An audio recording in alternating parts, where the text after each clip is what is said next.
countdown, can you? No, I can say I want to make sure that it's working. It's working. It's going to work. It's going to work. All right. A couple minutes left. And boy, we got a lot of people coming into the chat room tonight. So good evening, Ron, Joel, TG. Boy, we got the regular cast of characters and gaggles coming in. This is good stuff. No, I can say I want to make sure that it's working. We're live. All right. Good stuff indeed. I'm showing about 2 minutes if everybody agrees. Is this the your hair looks great. Is the before Thank you meeting very much. greet the banter? Is this what this is? Yeah, it's like the pregame show.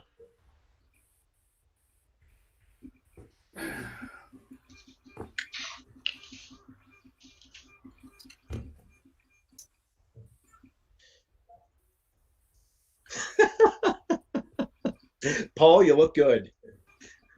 Never looked better. That must be a coronavirus mask. Yeah, just think of all the social distancing Paul gets when he goes outside. I had to put this on after my conference call with my employer today.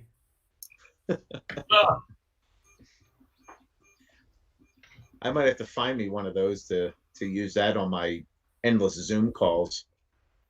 Yeah. It's kind of hot in there, though. So, Paul, did you wear that when you're calling with your employer? Are you kidding me? They wouldn't quite understand the joke was on them, so I didn't do it. They're no fun.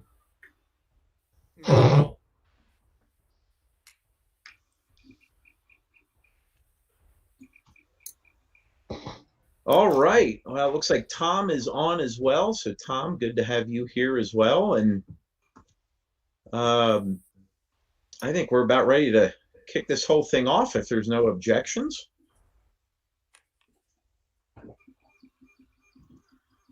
All right. Not hearing any objections. We're going to kick this whole thing off. So, good evening, everyone. Welcome to the April edition of the Parker Radio Association monthly meeting.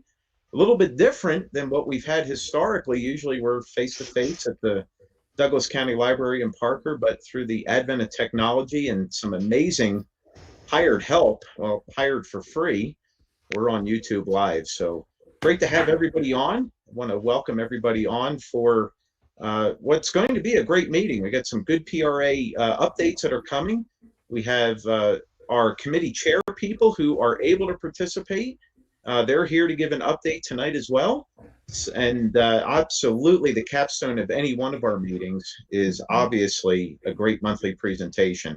So Bill, W0SUN, will be joining us here in a little bit on his presentation on Fun with Fusion. So a lot of good things happening with Fusion within the Parker Radio Association.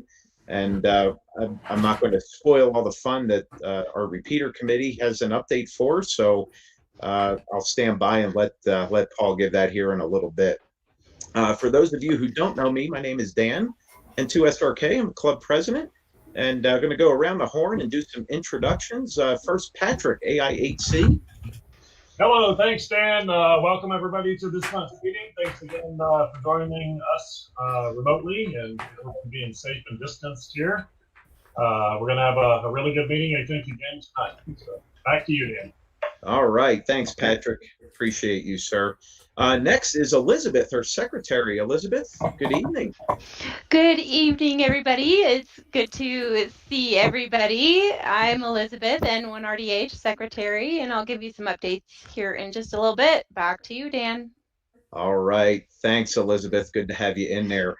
Next, our bean counter, the guy who keeps me out of trouble, Justin, AE2L. Justin, good. Hey, good evening, everybody. Enjoying the advent of the technology we got here. It's going to be a really cool event, ground as it were. We kind of tried some stuff last month, and I think we're going to make it work this month. So look forward to giving you an update here shortly. Wonderful. Thanks, Justin. Next, where is Ray? I know Ray's in there. Ray, N0KEG, or Chief Technology. Good evening. Hey, good evening, everybody. 0KEG here. I have a beverage, and I'm doing terrible things to the transcoder over here on this monitor. So it's all a special project for Dan to make him happy. So nothing wrong with that. I'll let you know if it works when I'm done. Oh, sorry about that. I'm talking over you. I apologize.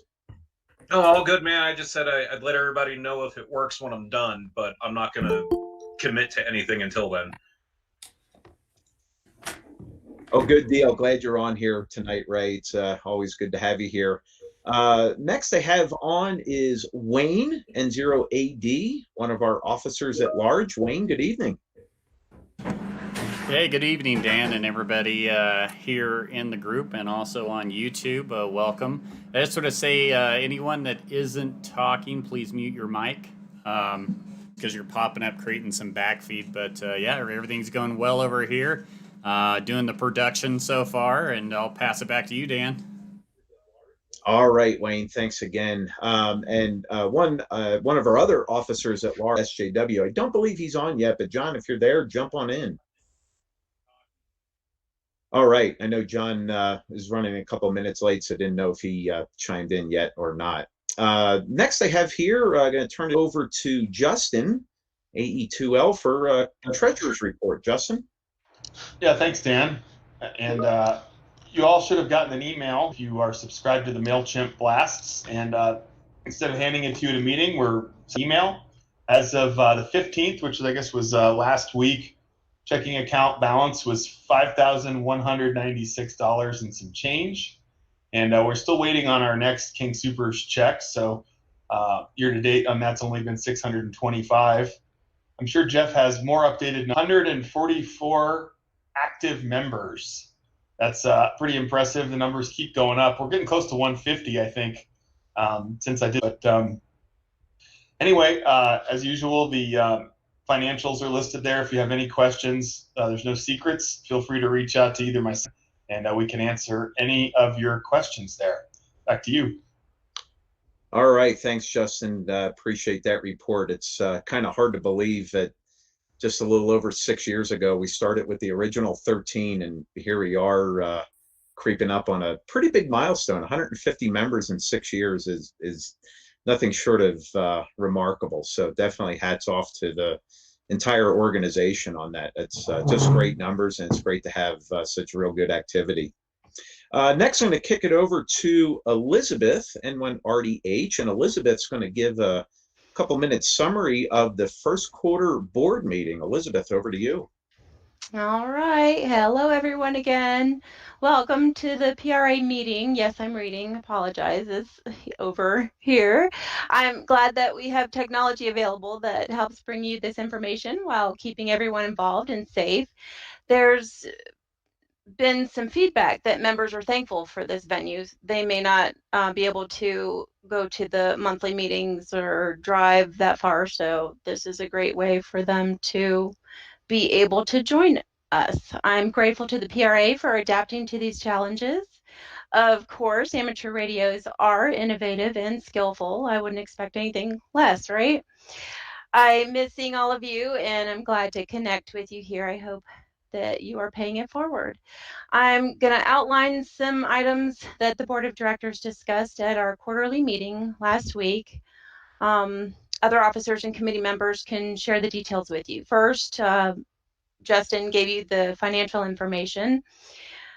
Next, committees. There are updates from the chairs of numerous committees. There are delays, as you can expect. There are committees going full steam ahead, and they can update you on their exciting news. The repeater committee is one of them. The Board of Directors encourages all committees to be in touch with the directors at large, specifically Wayne, N0AD, and John, N4SJW. They will then inform the board of all the updates and requests, whether it's expenses related or general information, etc.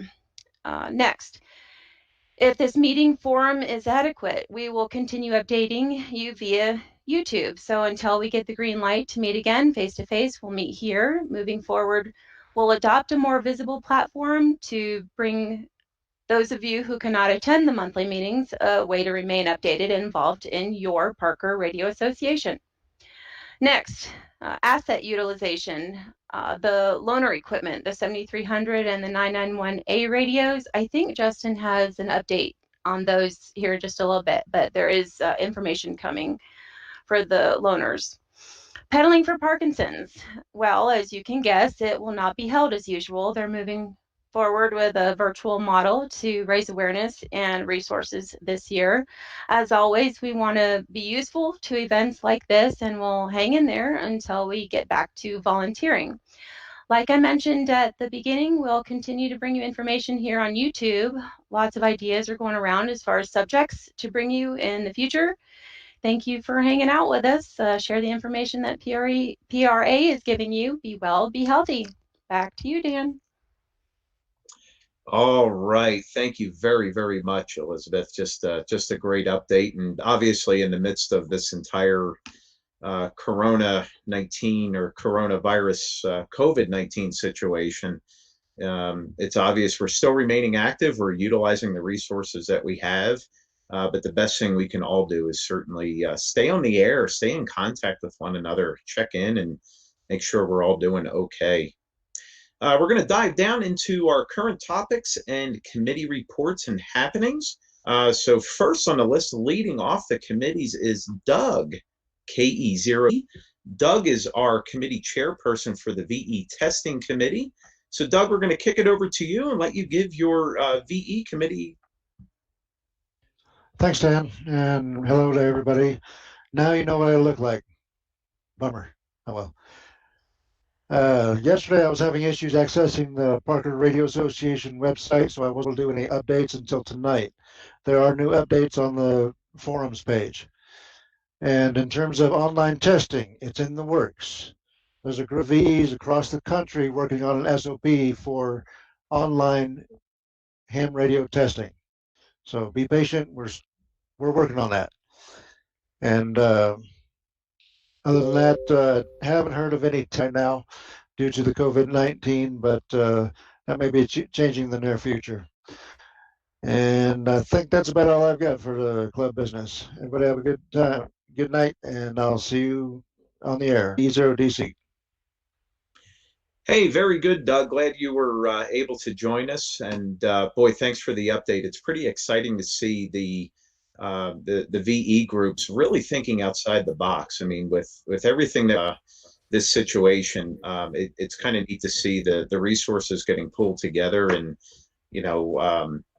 not only in the short term, obviously with some virtual testing, but this may open up some other avenues down the road post COVID-19 that certainly we get to experience some embracing some new technology and better ways to do some VE testing. So Doug, great update, and thanks for joining us tonight. Next on the list, we're going to kick it over to the Repeater Committee and Elmer Committee, being represented by Paul, AC5S. Paul, good evening. We're going to throw it over to you and for your committee's update.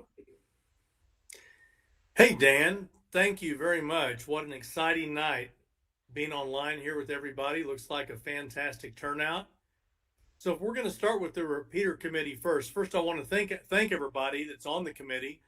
We have been having virtual meetings. We've had 2 virtual meetings, and we have another one next week.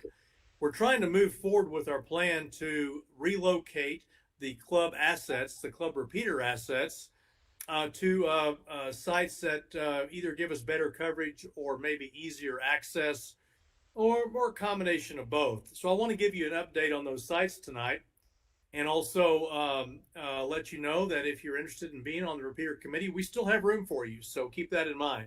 The first site that we're looking at is up on Squaw Mountain, and what a fantastic site it's going to be.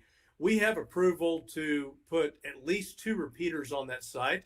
It is what we call Middle Squaw. If you're wanting to look at that on the map, this is called Middle Squaw. It's about 10,000 feet.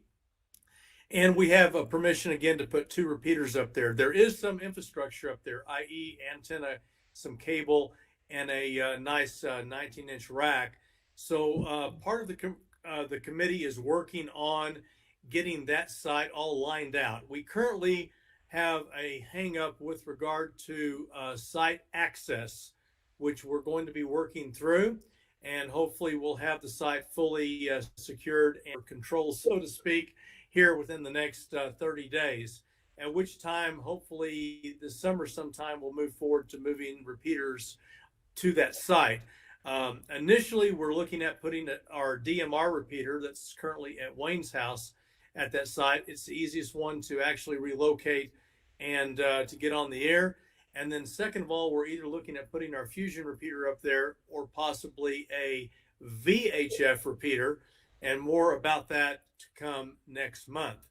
The Morrison site that we talked about is not going to be available. We want to thank Don W0CFI for working diligently to secure that site, but it did not work out for us at this time. We also had a site called, well, it's a monopole site. It's basically a cell tower to the north of Costco, right off of Parker Road. Unfortunately, that site did not work out either. And we thank Don again for facilitating that and having conversations with the owner. But there was some extreme cost involved in getting a repeater located there. So we're going to not be able to use that site either. However, we are going to be able to use the 100-foot tower that's located in Hollywood Hills. Actually, it's Homestead Hills, but we all like the name Hollywood Hills better, so I think we're going to call it the Hollywood Hills site. But in any case, it is east of Parker at a decent elevation and has very, very good coverage, very similar to the water tower site. We're going to move forward with getting power, internet, antenna, cabling, and an outdoor enclosure at the Hollywood Hills site, and that will be on the air this summer as well.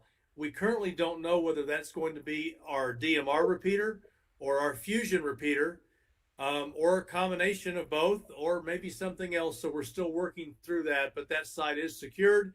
We do have access to it, and we have a team working on getting everything we need ready to go for that site, and we're calling that the Hollywood Hills site. The other repeater site that we currently have is the water tower site, and we've kind of renamed that our experimental site. While we do have a VHF D-Star repeater there, which we believe is going to stay there, we also have a UHF analog repeater, which is going to stay there as well. But we're also going to use the site for various types of testing. We're going to use it maybe for some testing of a mesh system. And it's also currently hooked up to our All-Star node. It is an All-Star node, I guess is the best way to describe it. So that's going to be more of our experimental site, with Hollywood Hills as a good local Parker site and Squaw Mountain as our long-range site. A lot of good stuff happening. We certainly have some timelines here that we're a little bit nervous about. The snow starts flying up on Squaw Mountain sometime in October, if not earlier. So we have a lot of things we have to do before we actually get repeaters up and operational on that site. But the committee is 13 members strong. We've kind of broken down into different groups. And one of our members, Craig, is we've relocated the fusion repeater over at his house, and he is preparing that repeater for deployment. And at some point, we'll be pulling the 8300 repeater down from Wayne's house and getting it ready for deployment as well. So if you'd like to get on the committee, we still would love to have you. And we look forward to getting these repeaters moved and getting some additional coverage, which is what this is all about ultimately. Okay, I'm going to take a break there and shift over to the Elmer Committee for just a minute. There are 3 people on the Elmer Committee. There is Terry, WB3EVZ, Ron, K0 Echo Kilo Alpha, and myself, AC5S. So we are excited about the future of Elmering Night. We are going to be doing it again online this coming week. possibly on the repeater. We haven't completely decided how that's going to work yet, but keep an eye out in the blast that comes out this Sunday for exactly what's going to happen on Elmer Night, scheduled for this month. We also have some fantastic stuff in the works. If you've heard of an Arduino, we have a Arduino class coming up hopefully this summer, where after you leave the class, you'll be given an Arduino and information through that class on how to set up different amateur radio applications. We also have some other things that are going to be really exciting, as well as a complete overview of all the DMR systems, or correction, all the digital systems, including DMR, D-Star, and Fusion, for all of our new members that are just now dabbling in the digital. So the Elmer Committee is meeting every few weeks. And if you have any suggestions for us, we would love to hear them. Please send it to Parker Radio. Go to the parkerradio.org site and please drop us an email, and we'll be happy to take those suggestions up. Also, one last thing. If you go to our parkerradio.org website and go to the forum section, Ron, K0EKA, wrote some very, very interesting tech articles that are all on the site now. Definitely check those out. Some fantastic information along with pictures, and we're very, very pleased and happy that Ron was able to do that for us. So that's it from the Elmer Committee and the Repeater Committee, and thanks to everybody that's putting this on tonight. Back to Dan. Thank you, Dan. 73. Hey, very good, Paul. Thanks for the update. I cannot disagree at all with Ron's topics that he put onto the forum. Ron did an absolutely amazing job at those technical articles. So make sure you check those out under the forums at parkerradio.org. Some really, really good stuff there. So Ron, K0EKA, thank you for taking care of that. Good stuff there. Next on the list, we have Jeff, our website master extraordinaire.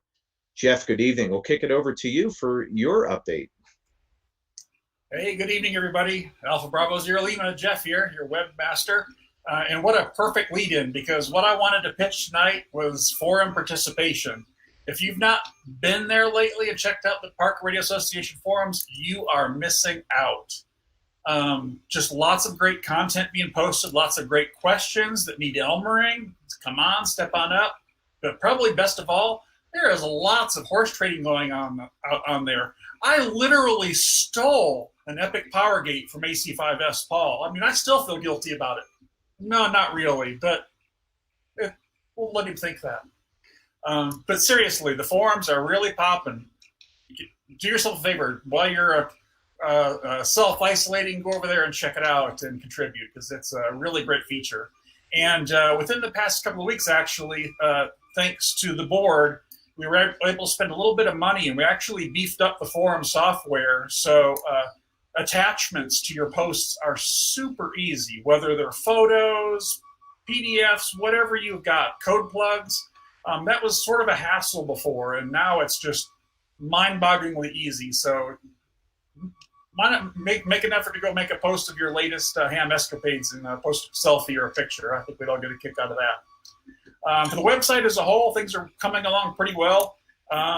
Been kind of done in the engine room, so you're not seeing a lot of the changes overtly, although we've polished a few pages on. The air's been tightened up a bit thanks to Ray. But I rewrote all the code for the All-Star, the piece of the All-Star that sends the commands off to be executed, and that's working much better. So I know that I've seen a few folks using that for linking up to places around the country, and that's super cool. And as Paul mentioned on the repeater committee, that the water tower will continue to be a dedicated All-Star node there, so that's permalinked. And I'm actually working on one here that will cover Elbert County here pretty soon. So yeah, the All-Star stuff's growing. And we've also, you can also, as a PRA member, you can turn on and off linking to W0CFI.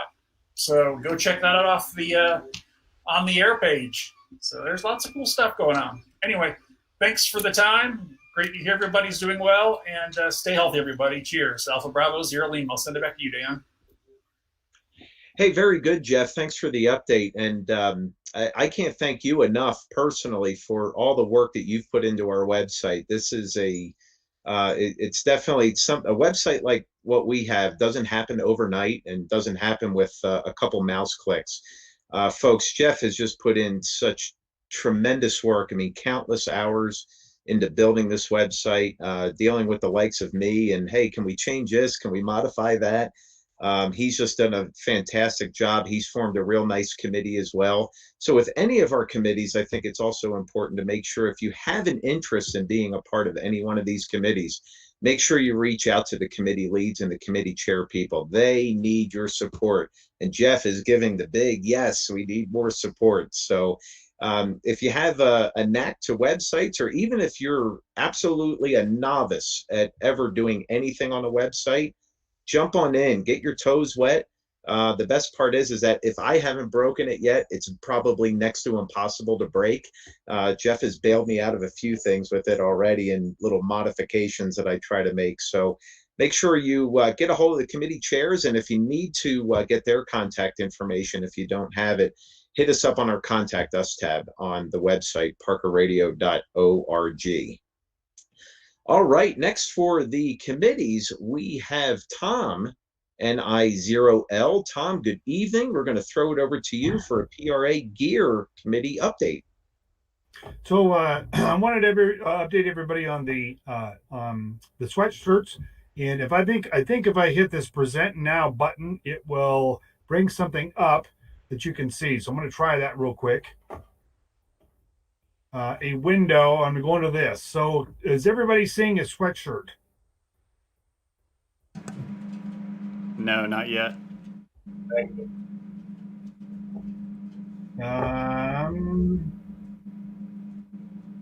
Oh shoot. Present now.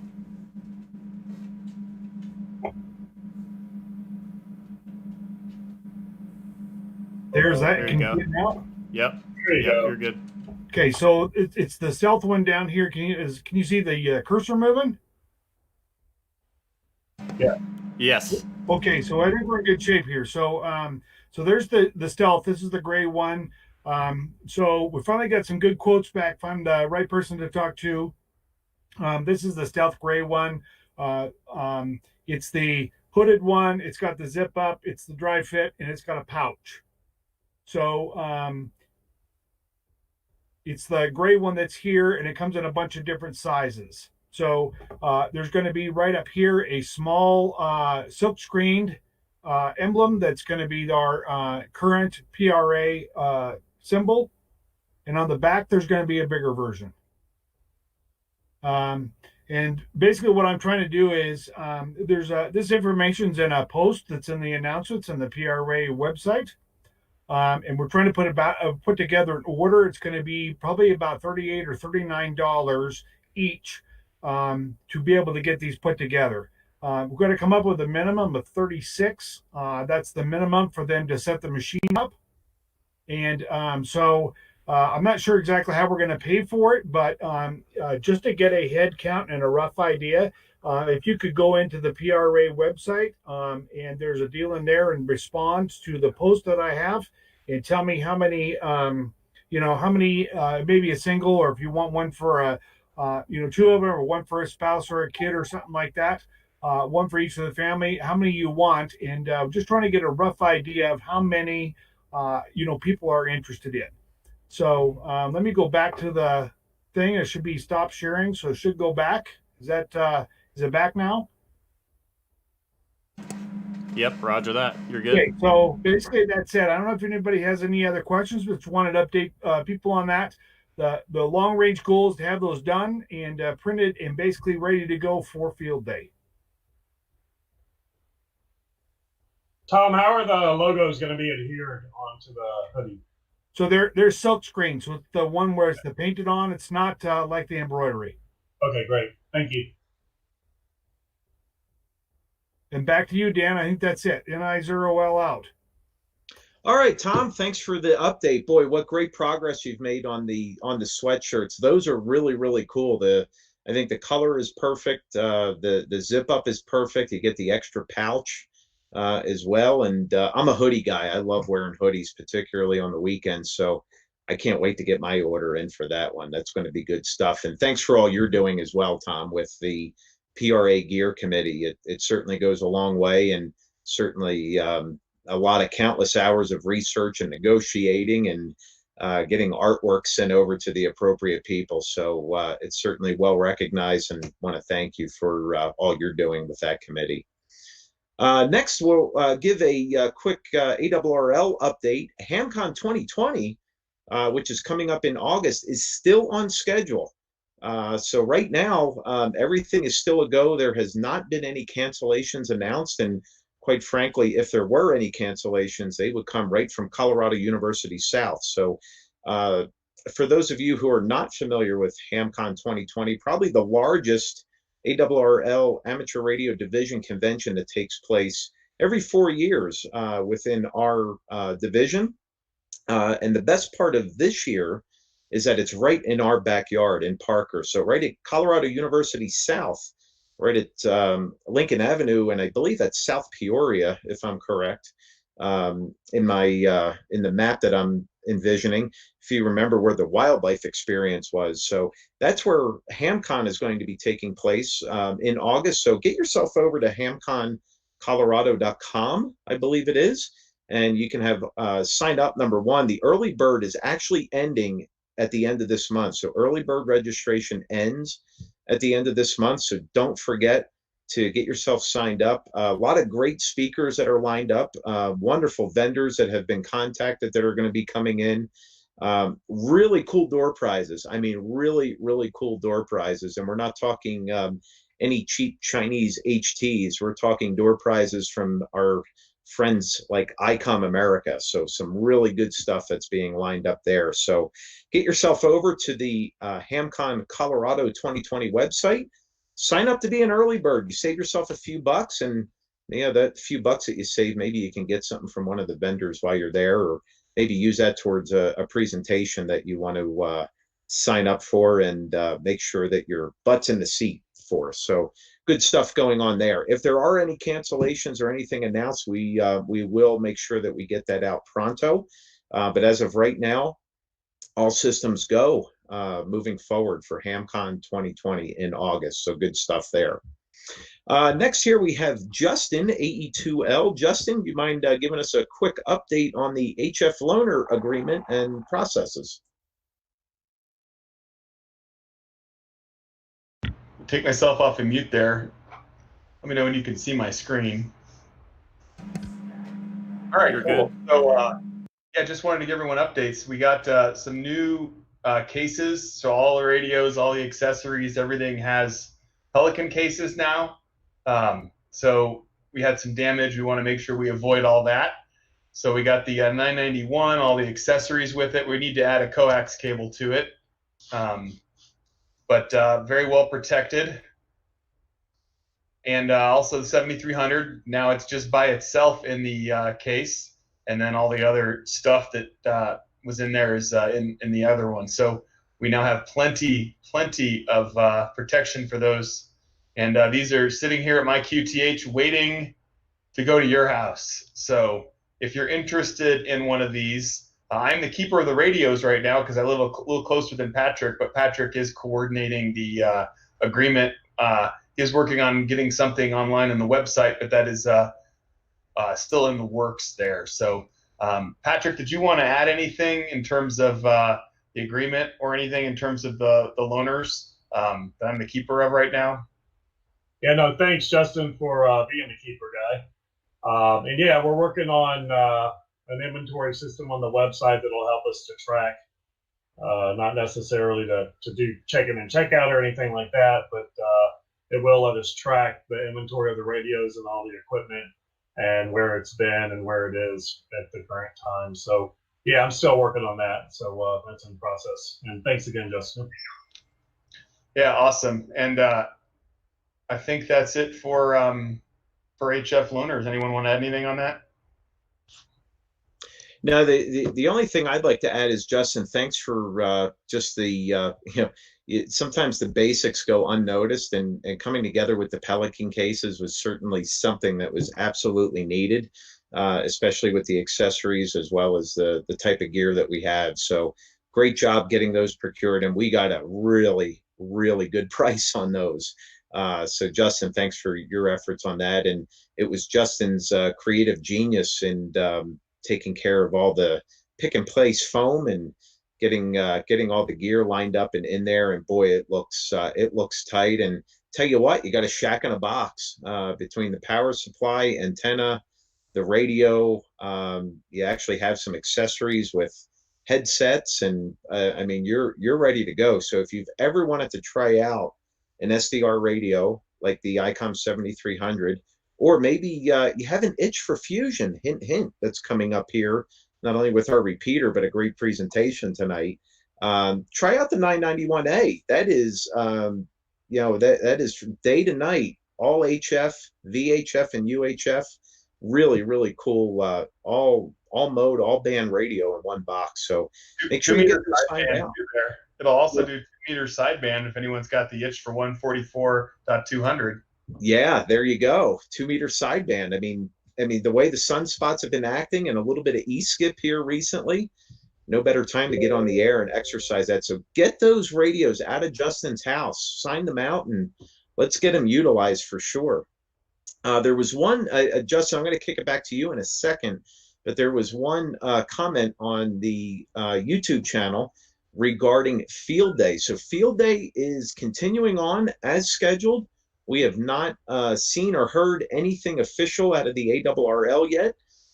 They've made some minor changes as it relates to points categories, but right now, Field Day, kind of like HamCon 2020, is wheels up. We're still continuing on. That will be taking place the last full weekend in June at Colorado Campground, just north of Woodland Park off of Highway 67. So good stuff will be going on there, and we'll absolutely have some more details that'll be coming out here in the next couple of weeks regarding Field Day 2020. So hopefully the weather is going to cooperate a lot better than what it did last year, because last year we started off with beautiful weather. The winds came in, the thunderstorms came in, the hail came in, temperatures dropped, and then we had some snow flurries Sunday morning. So go figure. It wouldn't be Field Day without some sort of hiccups, but you know what? We persevered, and we were pretty darn versatile through it. So more to follow on Field Day 2020. Justin, I'm going to throw it back to you for one more update regarding King Soopers and Amazon Smile. Yeah, so you've probably heard me talk about these if you join any nets, but we have 2 programs where other organizations give us money, and it doesn't cost us or you a dime. The first is Amazon Smile, and the only difference between regular Amazon and Amazon Smile is that you go smile.amazon.com, and then you can pick a charity of your choice, and then a portion of what you spend on Amazon at no cost to you gets sent to the PRA. We get about $40 a quarter on that. Seems about right. So great to get free money coming in, and Dan assures us that he's checked the prices and they're the same. So we've got that, and then we've also got the King Soopers program, which the Kroger Corporation has. It's turned into a very fantastic program for the 40-something. We'll give you an update on the number of households participating once we get the latest statement from them. But essentially, same deal with your King Soopers card.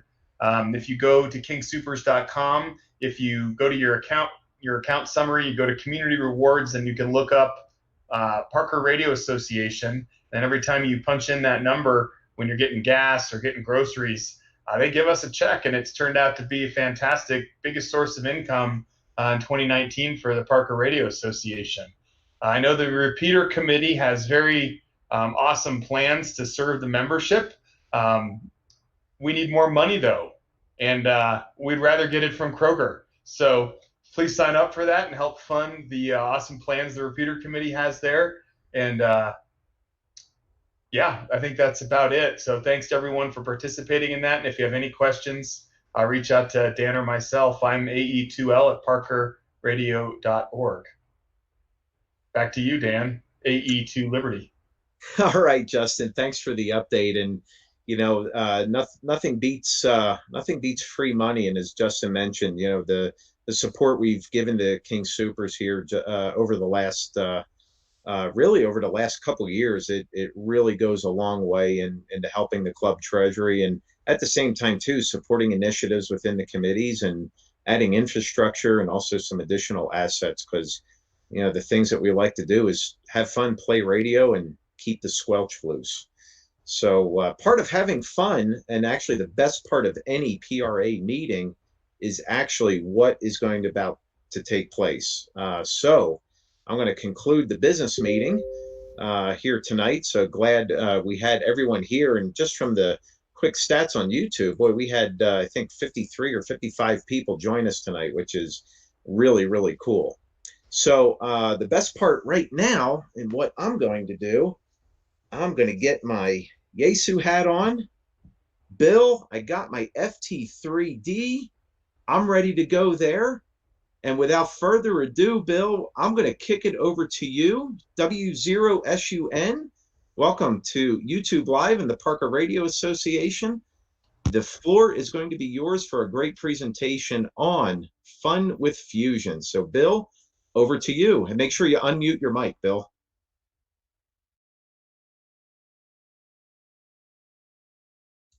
All right, can you guys hear me? Yep, loud and clear. Yeah, thumbs up. All right, awesome. I'm excited. I'm excited to be here tonight. And thank you for that wonderful introduction. And hello, everybody out in YouTube land. All right, let's get started here. Let me get my presentation up. Let me make sure this works okay. And oops, I forgot. I'm just give me a second. I got to present. So from what I can see, you can still see me while I'm presenting. Is this correct? Yes, it is. You don't see the presentation up yet, though. I know, but it's coming. All right. Yep, we can still see you. Okay, let me get this started here.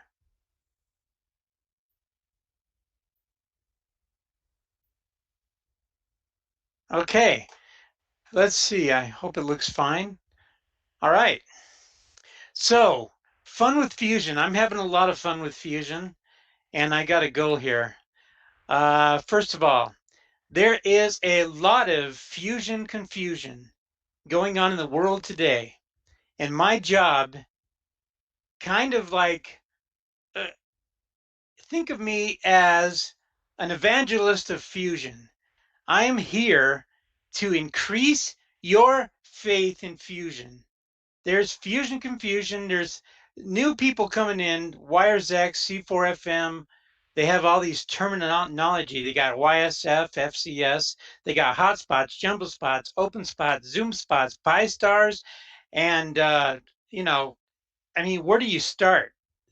That is what I'm here today. And also, for those of you that I know, I'll tell you what, I love DMR as much as anybody. I've got my DMR radios, and I really like them.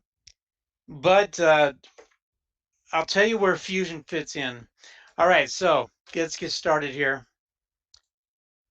This is the way I'm going to do it.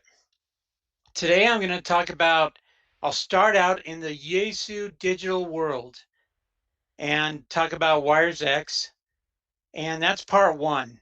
I'm going to give you the world of Yaesu. I'm not going to talk about stuff outside of Yaesu yet. And then I'm going to go after that. We'll answer some questions. We'll maybe have a little bit of discussion. And then we'll go into part two. All right. And so part one starts. Yaesu digital world. We got some great HTs out there and some even an HF rig, the FT991. And we got ways to hook up their radios to the internet and ways to control how they hook up to the internet. And I will continue here. First of all, I want to start out is if you're a newbie and you haven't decided to get a digital radio yet. You're kind of on the fence. You're trying to decide. So I came up with this slide. I gave you some links, and they kind of help you decide right here. And actually, I got to first tell you, there's a presentation for Parker Radio Association members. If you go to the forums, my presentation is on the forum. And go ahead and download that. In fact, go ahead and download it now if you don't have it. You can follow along with me and go and just click on these links right from the PDF presentation file. Okay, let me do this here. I will click, and yeah, okay, now I won't do that. Hold on a second. Let me,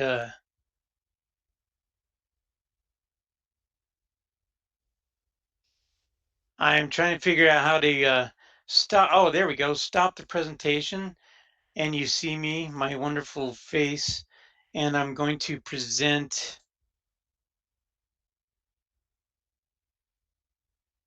Okay, so you click on that link. And you get to this official Yaesu. It takes you to the website. And you get all the nodes. These are the nodes in the whole world that are active at any given moment. So you can go here, search on the word Colorado, for example.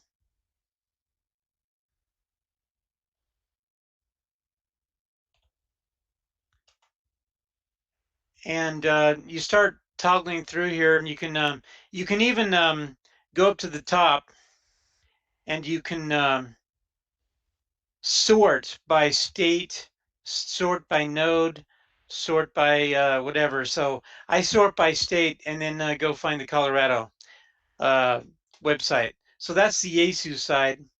And there's another one. What I'm going to do now is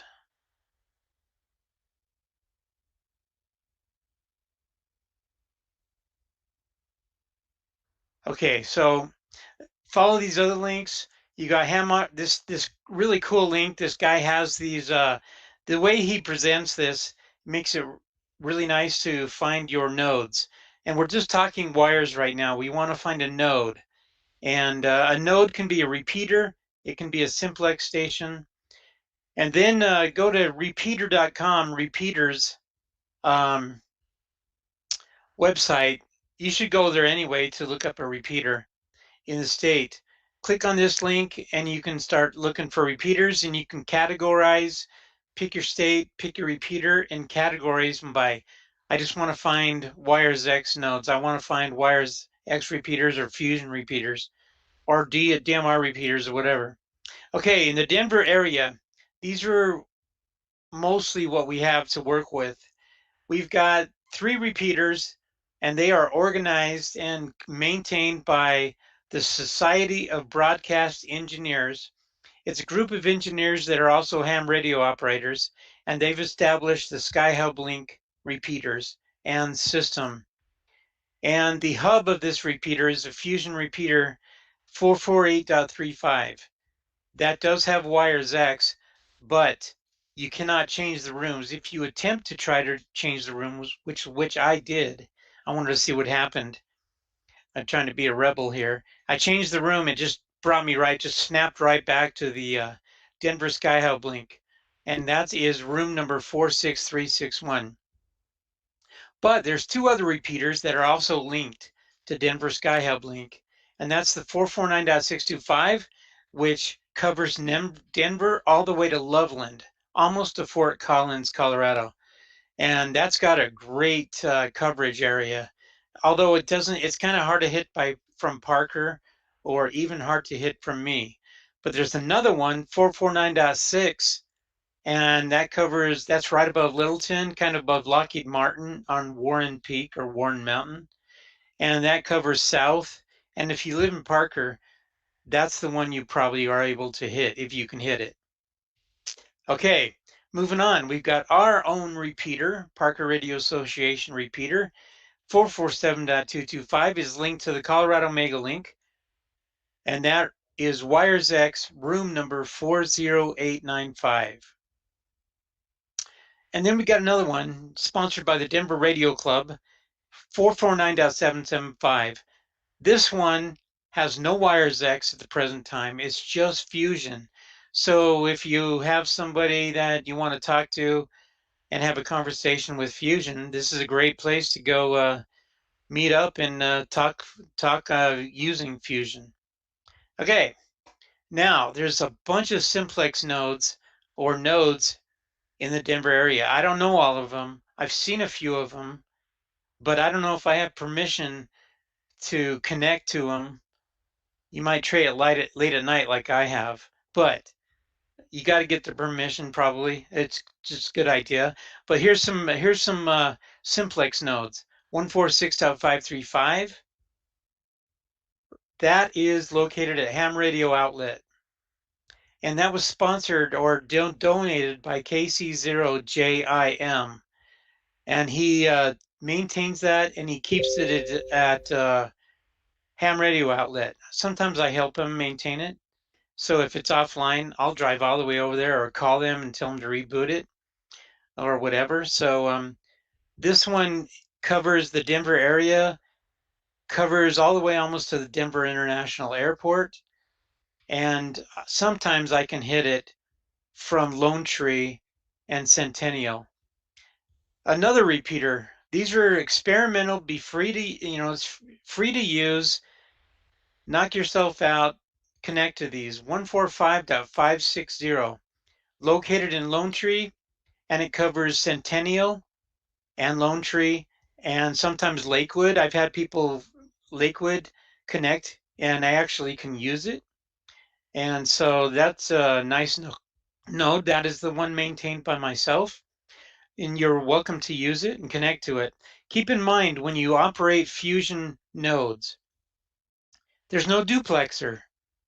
So you transmit and nobody else using it. If two people try to use it, if you transmit, they can't hear you. It just blinks out.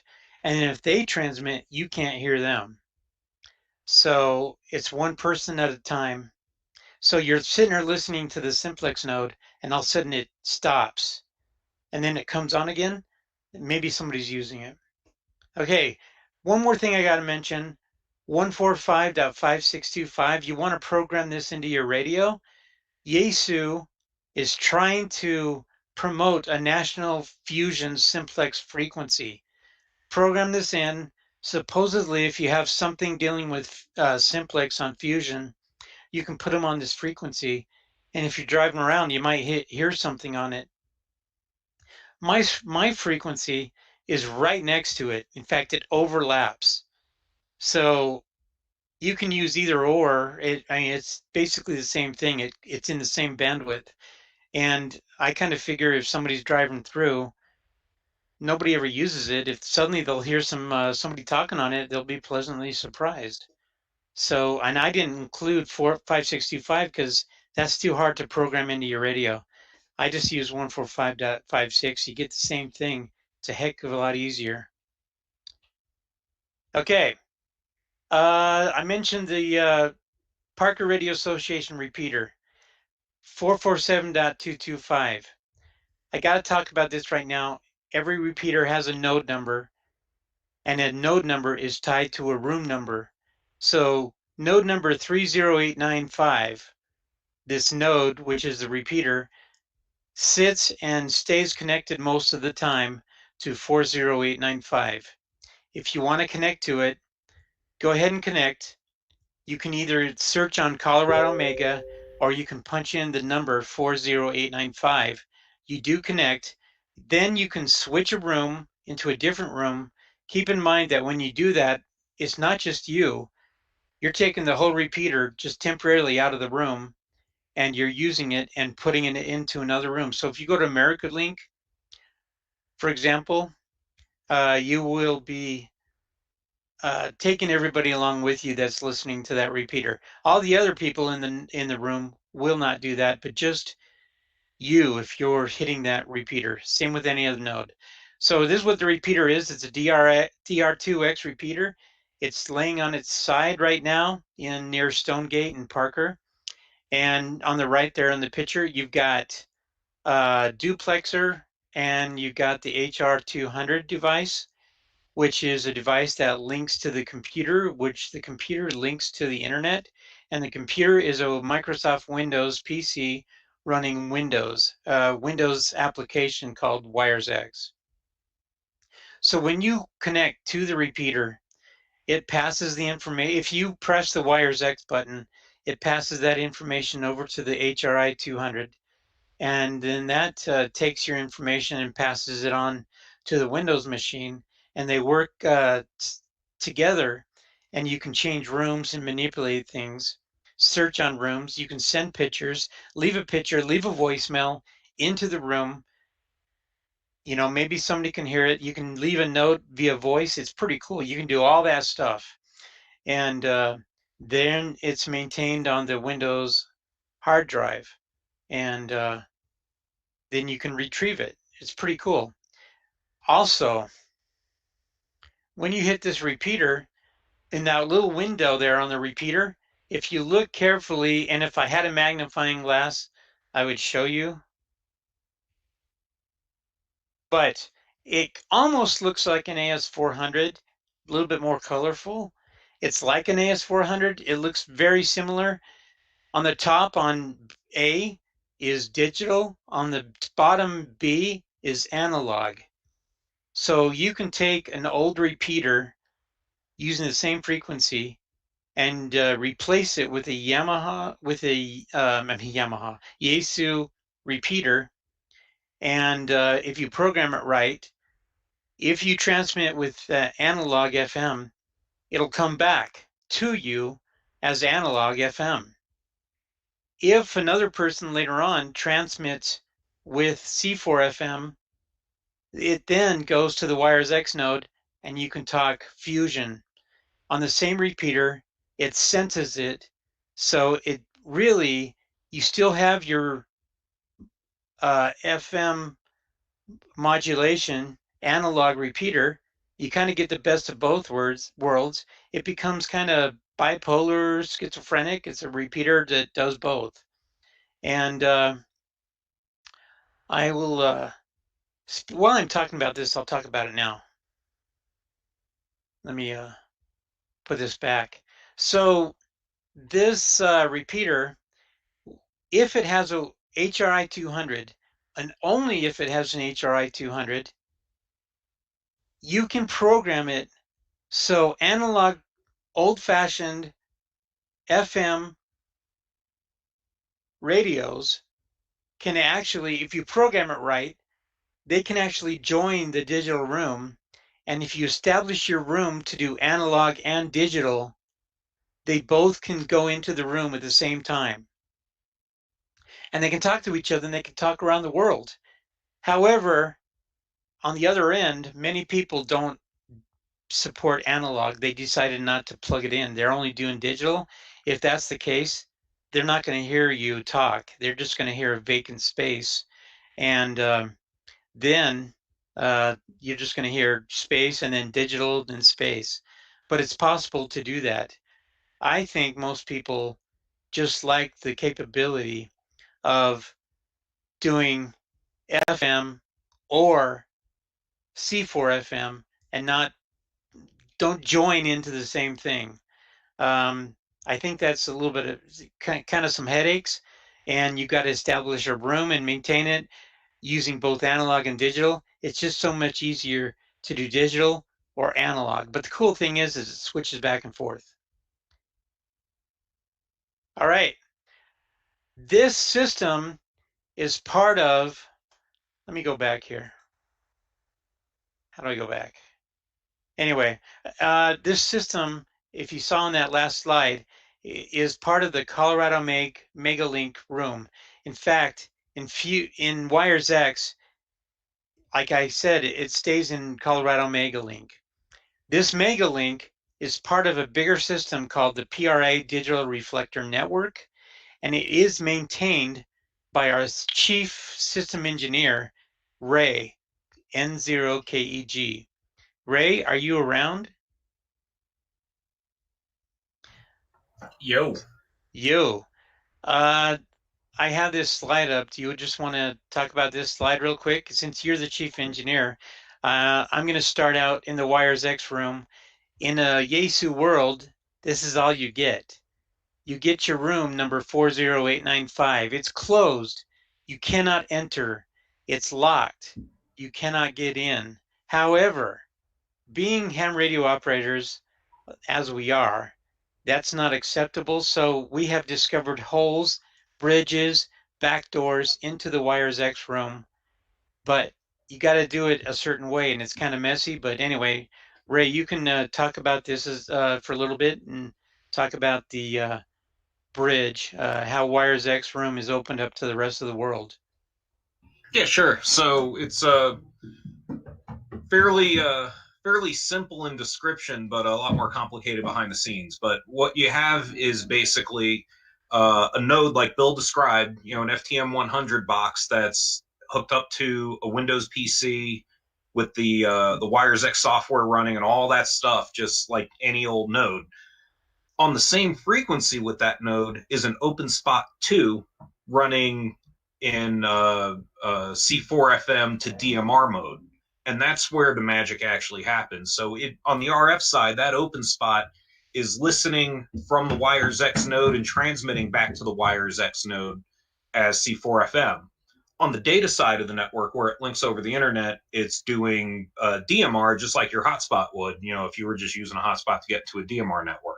And we bridge that into the DMR side of our reflector system. So really all the magic comes from the OpenSpot. That's what's really doing the hard work there and changing C4 FM into DMR. Actually, what I'm working on now in these windows, I don't know if you can see that or not, but I'm trying to do a bridge that will allow volume control, because the biggest problem with this link is that C4 FM and DMR do things a little differently from a modulation format that results in a difference in volume. So somebody transmitting DMR coming out in the fusion world, they're really loud. And going the other way around, somebody transmitting C4 FM back is going to be very, very soft. Coming back into the rest of the link system. So this is a science project I started earlier today, trying to level the volume between the two systems. But other than that, the link's typically up and working and does what it has to do. It's actually broken right now. I just shut the link down a second ago to test the volume knob. But I'll turn it back on here in a moment before Bill does a demo later, I hope. But that's really all that box is, where it says C4 FM to DMR RF bridge. That's an OpenSpot sitting right next to a Wires X node using an FTM 100D radio. I'm not going to talk about the rest of the system tonight because that's kind of out of scope for Bill's presentation. For now it is, yes. We are doing the Yaesu world, but just keep aware, there's a whole world out there, and we'll talk about it in just a bit, hopefully, if we can get there. All right. Let me talk about some Yaesu. Thanks a lot. Can you hear me okay? Yeah. How's my modulation? 5973 QRZ. Excellent. Because I'm about ready to get really excited, Ray. Piercing audio. I don't want to be piercing. I can move my mic away, but I'm about ready to get excited over some of these things I'm going to describe to you. So I need a little bit of participation. As I get very religious about this, I need to hear some amens and hallelujahs. So just stand by. Elizabeth, stand by if you're still there. All right. Let me talk about Wires X. This is the current method of linking into the Wires X system with the HRI 200 and with the Windows machine, and it is primarily used to control and linking into the system and changing rooms and everything. However, by the way, most repeaters are using Wires X. But did you know there is another way? Yaesu has IMRS, Internet Linked Multi-Site Repeater System. This system is used if you don't want to use Wires X. you can link up a number of repeaters around the country or around the world for that matter, and you can do it behind the scenes. You cannot run WiresX and IMRS at the same time, but it's great for linking up repeaters. It uses the internet. And not only that, for example, if you have amateur radio emergency service and they've got on the west slope a bunch of repeaters linked in with IMRS, you can use digital IDs and control when these guys come into the system. So these guys in the West Coast and these guys in Denver, for example, Grand Junction, they're separate most of the time. But if you have a certain reason or emergency or whatever to link up the two, anybody on both sides with IMRS with some DTMF codes can punch in the right code and immediately be linked into the repeater system. It is not WiresX. It does not require a Windows machine or anything, but then it's really powerful. Not too many systems use it, but it is pretty neat to do that. So IMRS or WiresX. System Fusion.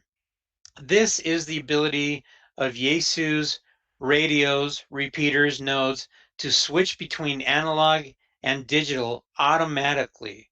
Or you can toggle a button and do it manually. But it supports automatic switching. Hey, that's System Fusion. Can I hear an amen? Amen. Hey, amen. I need okay. All right. Now System Fusion 2 is what we're on now. System Fusion 2 is simply a bunch of firmware upgrades that they've established so radios can be more easily participate in linking up with computers. And it does away with the HRI 200. I'll explain that. C4FM is the actual modulation that is used by Yaesu. Other systems can use C4FM and they can be a fusion repeater, and it doesn't even have to be Yaesu. So it's out there. In fact, hotspots use C4FM. And they're really seriously not using fusion. Sometimes they use these interchangeably. Hotspots say fusion when they really mean C4FM, and it goes both ways. So let me talk about a couple things on this slide. And I got the things highlighted that I really want to talk about. Here's a comparison of the 3 D-Star, DMR, and Fusion radios. And the modulation method, Fusion, of course, uses C4FM. Compare that to GMSK and 4FSK. GMSK, just the terminology alone will tell you something. GMSK, minimum shift keying, but look at C4FM, continuous 4-level frequency modulation. That sounds pretty robust to me. I'm not very technical in this specific area. I'm just saying, it sounds good. I can be like Trump. I'm just saying, people know this. All right, 4FSK, 4-level frequency shift keying. That sounds pretty good. Okay, wait, that was okay, DMR. The C4FM, continuous 4-level, I did say that. Let me talk about DMR, TDMA versus FDMA, time division multiple access versus frequency division multiple access. The only thing you have to know about this is T stands for time division versus frequency division. What this does is it slices the time and gives you the ability to use in the same bandwidth 2 channels. And actually DMR uses time slot 1 and time slot 2, and a repeater can actually have 2 talk groups talking at the very same time. That is one very cool thing about DMR. I have to give DMR that. I love that about DMR. Fusion and D-Star don't have that. And then the bandwidth itself. Let me talk about the bandwidth. and what you can do with that. This slide will tell you, if you go back in the history of ham radio, back when I was a little kid, when my dad was a ham radio operator, most of the radios were AM. I started out with CB radio. I had a 23 channel CB radio. It only did AM. If you look at the slides, 6 kilohertz bandwidth. Compare that with FM, and that's 16 kilohertz bandwidth. Eventually, they came up with single sideband, which is great. So, of course, being a CB radio operator as a teenager in the 70s, I definitely wanted to upgrade to these new radios. And so I eventually got myself an SSB radio, single sideband radio, which what that does, it doesn't use the whole bandwidth like AM. It actually uses an upper side or a lower side, and only 2.7 kilohertz, and you don't need as much power. Therefore, you can go stronger with less power and transmits further. Now let's compare all that. That kind of gives you a reference point to digital modulation. D-Star uses 6.25 kilohertz. DMR and Fusion uses 12.5. DMR splits that into with time slot 1, time slot 2. Fusion uses the whole thing if you want. You can use digital wide.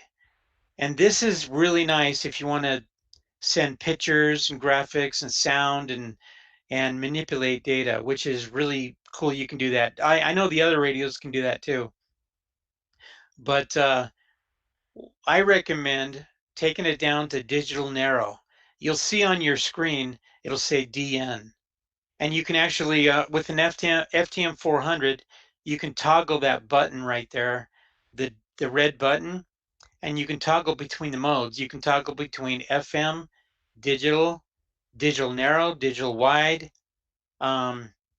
Voice modulation is pretty much called digital wide. I think it's VM. And then you can control how you're using the bandwidth.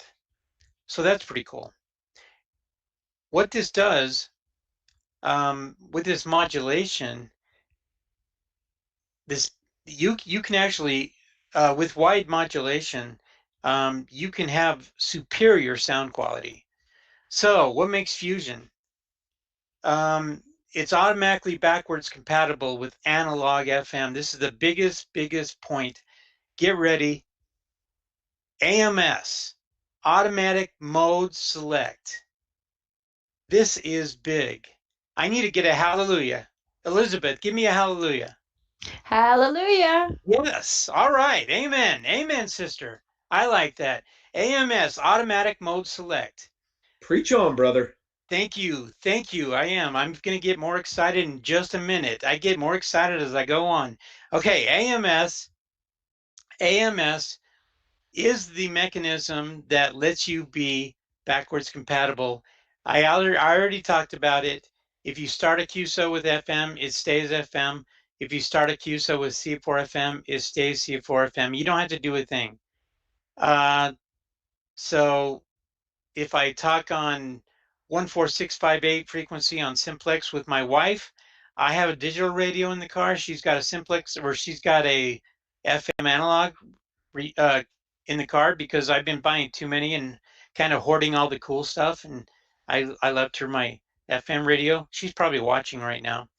And that's okay, dear. She really doesn't care. So FM. She talks to me. I'm monitoring 146.58. I also got my friend over there in the pickup, and eventually he's going to QSO with me, but he uses digital. And so I'm talking to my wife with simplex. We end our conversation. I'm still monitoring the frequency. I don't care what mode it's in. I don't care if it's FM or digital. My friend's going to call me on C4FM. I'll pick it up. I can have a conversation. I don't have to push any buttons. It just happens. Amen. All right, let me take a moment and give you a little public message.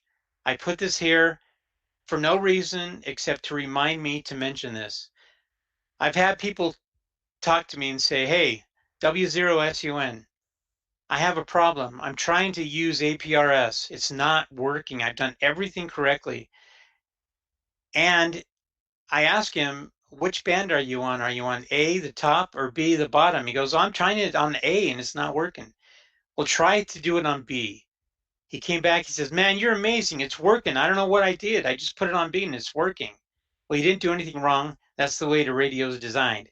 Same thing with digital. It does not work on B. So remember this, when you buy your FTM 400, APRS B, digital on A, FM modulation can go both ways. So it's kind of weird programming it. The first time I thought it was kind of, it was a little awkward, but I'm kind of used to it. And the only reason is I really wanted to monitor 2 digital frequencies at the same time, which I really can't do, maybe unless I set up a priority or something. So just keep that in mind. I had to, that little public announcement. All right. So it's easy to set up.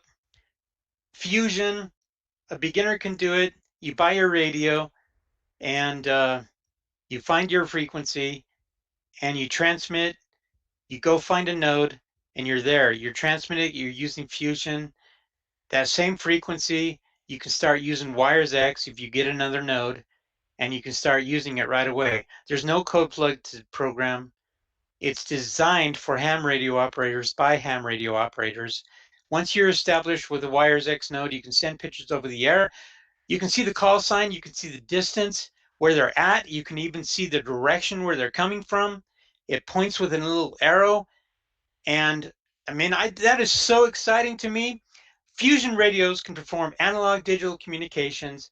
Many Fusion radios have GPRS or GPS, not GPRS, GPS, and that gives you the mileage, and you can also use APRS, and that is worth saying an amen. I like to hear some amens here. Let me hear you out there. Amen. Yes, you are out there. It's hard to see you because I'm staring at my presentation. I can't see everybody like everybody else because once I put my presentation, you can see me, but I can't see you. I mean, the other day I was practicing this. I didn't know You're you could see rocking it. me. And, I was like scratching and, I don't know what I was doing. So kind of different. All right. Okay, good. Let's get on with this. It all comes down to this. This is the slide I want you to remember. These terminologies get intermingled and confused and used different ways, and it kind of bothers me, but I'm kind of used to it. So C4FM, remember, that's the modulation method used by Yaesu. Other people can use it. Other people have used it, but it's the modulation method. Fusion uses the modulation method C4FM, but it also uses AMS. Can I get an AMS? I need an amen. Amen. Okay, uses every time I say AMS. Amen. Okay, uses AMS. Amen. To bring FM and C4FM together in one family, going node to node, radio to radio, radio to repeater, AMS with Fusion. That is the most exciting thing. Nobody else can do it. Nobody has it. Nobody else has it, but Yaesu has it. That's what sets Fusion at a higher level. I mean, they set the level high. And now take that, you add Wires X using Fusion, which uses C4FM. Wires X adds that ability to manipulate data and pictures and do all that other stuff. That's System Fusion right there, man. That's it. All right. Let's see what I got coming up. Any questions? Any questions from anybody? If you have questions, type them in. Wayne, N0AD, are you kind of watching the comments? I'm not even looking at the comments. Yeah, roger that. Yeah, you're doing fine. We had a couple that Dan and John hopped on to, basically going over what formats are popular in the club. And according to John, it's a third Fusion, a third DMR, and a third D-Star. But yeah, that's what's out there so far. Any other questions? Feel free to put them in the chat. We're watching them. Hallelujah, Bill. brother. We're doing it, man. We're right there, neck and neck. All right, we're participating. All right, about a year ago, I did not feel that way, but I'm feeling the faith.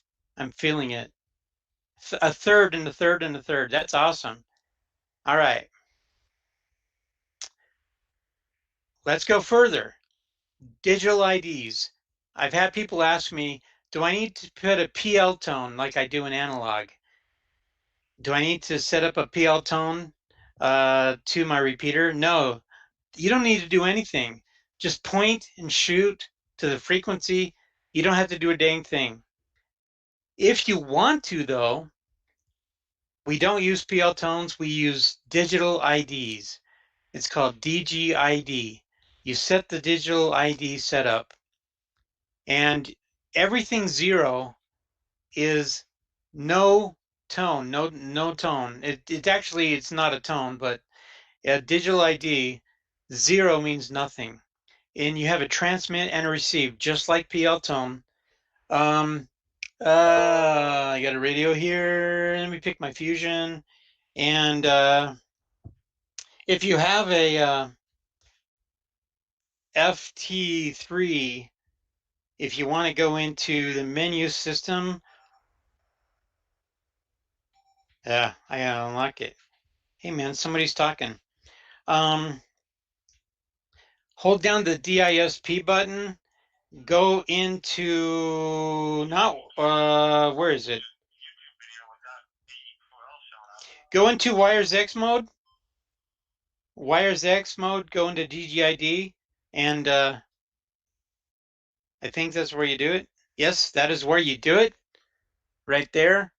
I don't know if you can see that, but then you can switch that. So I'm going to go back. So it is in the Wires X area when you go into setup. And that's similar with the other radios. So you can set up your digital ID. So they are 0 through 99. And if you want to set up a group, for example, you can all set up, everybody's set up 20, for example. Everybody's going to use the receive ID as 20.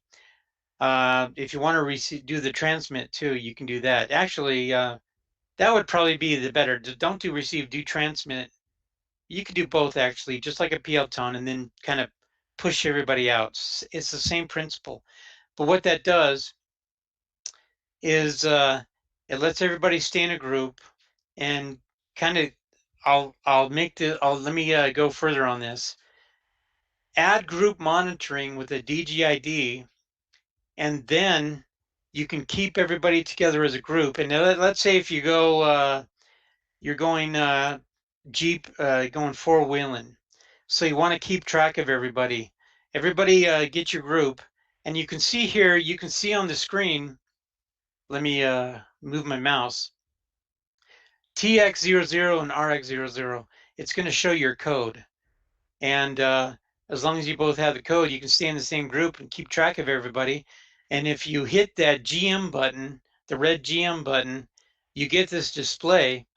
And then if you want to get the compass per user or per ham radio operator, hit DISP, and it takes you into the compass, and you can kind of see where they are. So this guy is behind me, and let's say if I want to see where Bob is, he's in front of me, so it'll show up on the screen there. Hey, and Bill, if you go out of range, something you can share on your screen? What's that? Is there something you can share on your screen that shows that? Do you see the slide? No, I see you. You don't see the slide? Oh man, I've been talking about. I did forget to share the slide, man. That's okay. Absolutely. I'm glad you told me that. Okay, 1 second. I'm right there. Let me go back. This is going to make more sense, eh? There you go. I'm glad I didn't go too far. So digital ID, go into the setup, change your setup. There you go. Okay. So when you're talking, everybody shows up in these little squares, and you can highlight the square. It's a touch screen, and then get the, or you can hit the button. So if you go in GM, if I'm talking, let's see, anybody got their radio on?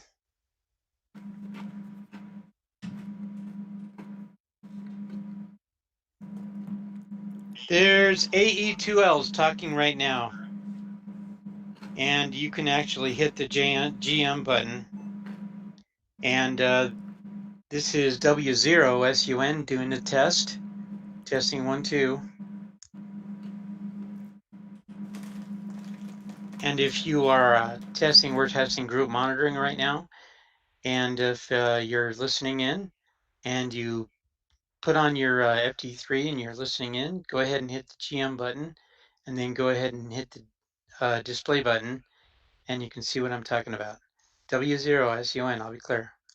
Of course, this is delayed on YouTube Live, so I'm probably going to be done here.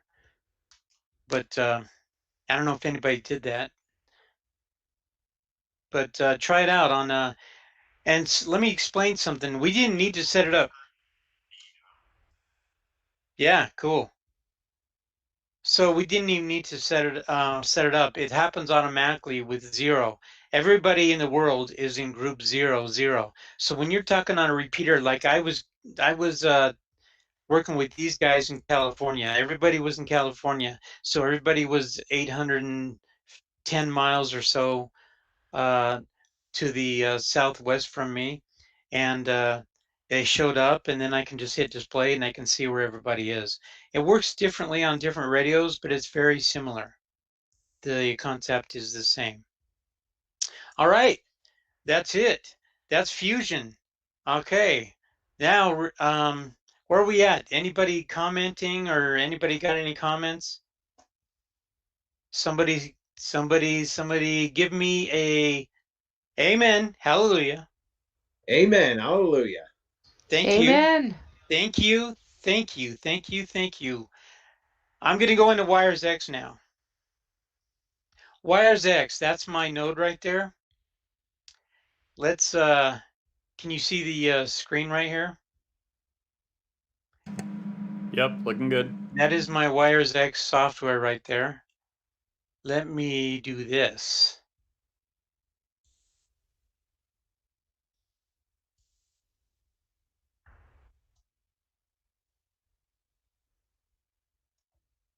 I'm going to get into my node. All right. So we are live.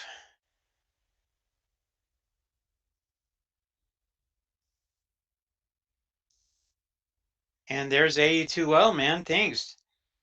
Is that you, Justin? And he is going ahead and transmitting. Okay, good.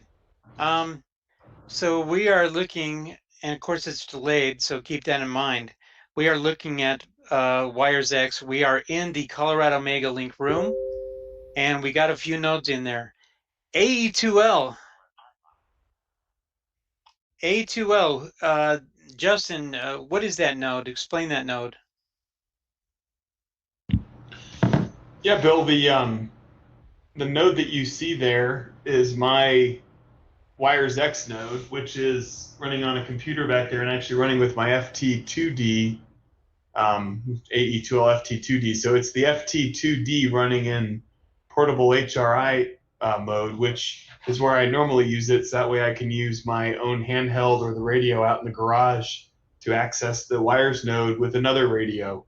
Okay. So kind of like using it that way. So that's how I'm set. So my HRI 200 is now the club's HRI 200. And, that's where that thing went. Yeah, my FTM 100, I think, in the open spot are providing the bridging still. So this is all I got left for a node, and it's working great. Okay. I got you there. So this is your node that you use. You use your FT2D, and it's a dedicated radio.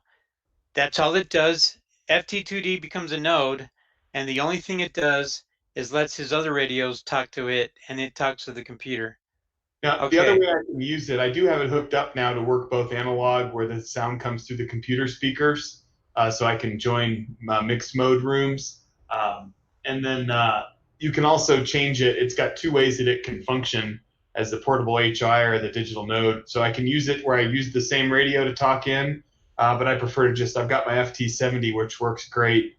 So I use the FT70 there also. And also, I was testing the chat a minute ago too, which you can see there in that little chat window. Oh yeah. Send me a chat, and it'll show up in that little chat window or down here. Let me show you something. I do not have an HRI 200.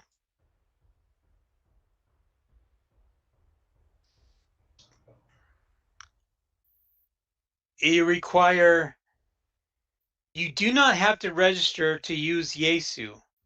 The only time you register is when you want to set up a node or an HRI 200. And what you need to do is go into your radio and get your serial number, which is pretty easy to do. And you register on the Yaesu website, and they give you an ID so you can put this in WiresX software. Once you do that, you're good to go. And you can only do this per radio. For example, you can't if you want to use another radio, you have to register each radio separately with a separate user ID. That's kind of a downer. I'm sorry. We'll make it up to you. All right. Put your comments in. I'm looking for a certain call setting really quick. Digital ID. Okay. So if I want to put a digital ID on my node, this is the place, man. No, that's the ID timeout. Never mind. Hang on. Anyway, I'll find it. So this is where you set up your digital ID. It's in the transceiver. Yeah, I was going to go to the transceiver next. So once you hook up your radio to WiresX, you do not do anything on your radio. It becomes kind of a box or just a thing. And everything you do to control it is through this interface. You set the frequency. If you want to change the frequency, this is where you do it. This is where you put your digital ID. And for WiresX nodes, you don't get 99, you only get 23. But that's okay. And if you want to set it up, if you get a room and you want to set up your room analog and you want to set up that whole analog mixed mode thing, this is where you do it. You can set it up as analog and digital, your modulation, so you can do both. I can't do that because it knows I don't have an HRI 200, so it's going to be grayed out. Also, let me explain something. Every repeater has to be tied somehow to a WiresX Windows machine. But think about it. How many times do you have a repeater up in the mountains and you're going to leave a Windows machine up there running Windows? I mean, it's wintertime. You're going to have to snowshoe up there to reboot your Windows machine. Or you can remote in, I guess. But, what if it's down? You can't get the machine running. Now you're stuck with a Fusion machine. You can't do WiresX all winter long. So anybody know how to resolve that? Justin, I think you might. Sometimes they run the Windows PC over an RF link. So essentially you run the repeater and then you just have an inverted pair to where when it keys up your node. Right. So you can actually have the Windows machine. Do you need an extra HRI 200 for that? Yeah, it's essentially you're taking a node and linking the internet capability to the computer that's internet connected without having the internet at the other side. That's what I know. KC0JM did that for a while for the Denver Radio Club's machine. Right. And yeah, I talked to him about that, and he did that. He said it was pretty simple to do. Also, the 449.60 repeaters run that way. He's got that up on a hill, and the Wires X node, the Wires X portion is actually down below in Littleton, and they communicate over RF to each other with they kind of reverse the pairs, so they're able to talk. So when you hit that 449.600 repeater, you're actually hitting that repeater, and when you use Wires X, it's going on a separate RF link and doing this Wires X thing over RF, and you can manipulate the machine. So that's how they do that. So this is Wires X, and I can change rooms. Let me just, I dare do this. I'm going to, this room is a nice room, Colorado Megalink. You've heard of AmericaLink? I've heard of AmericaLink.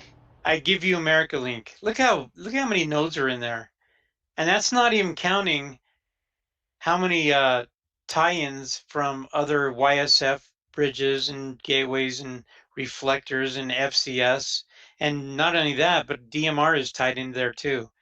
It's just busy nonstop, man. It's like you go in there, it's pretty intense, but it's fun. You know, if you want to talk to somebody, that's the place to do it. Okay, I have a timeout. So if I get booted out of a room, or if I get booted out of Colorado Mega Room and I'm not near the machine, eventually you can set up the settings so the Colorado Mega Link, I make that in my default room and it just pops right back up, right? Just like that, no hands, and you're back in business. All right. Cool deal. Next. Hey, Bill, we did lose your screen, FYI. I know. I popped out of there. Perfect. Just wanted to make thank sure you were aware. I really appreciate that. Actually, I need that interaction here. We're all in the same room virtually. We're all in together separately, exactly. Separately, virtually. Hey, I want you to know that I shaved. I took a shower. I even have pants on. Nice. Last time for the rehearsal, I couldn't say that. So, the shaving part or the pants part? Everything.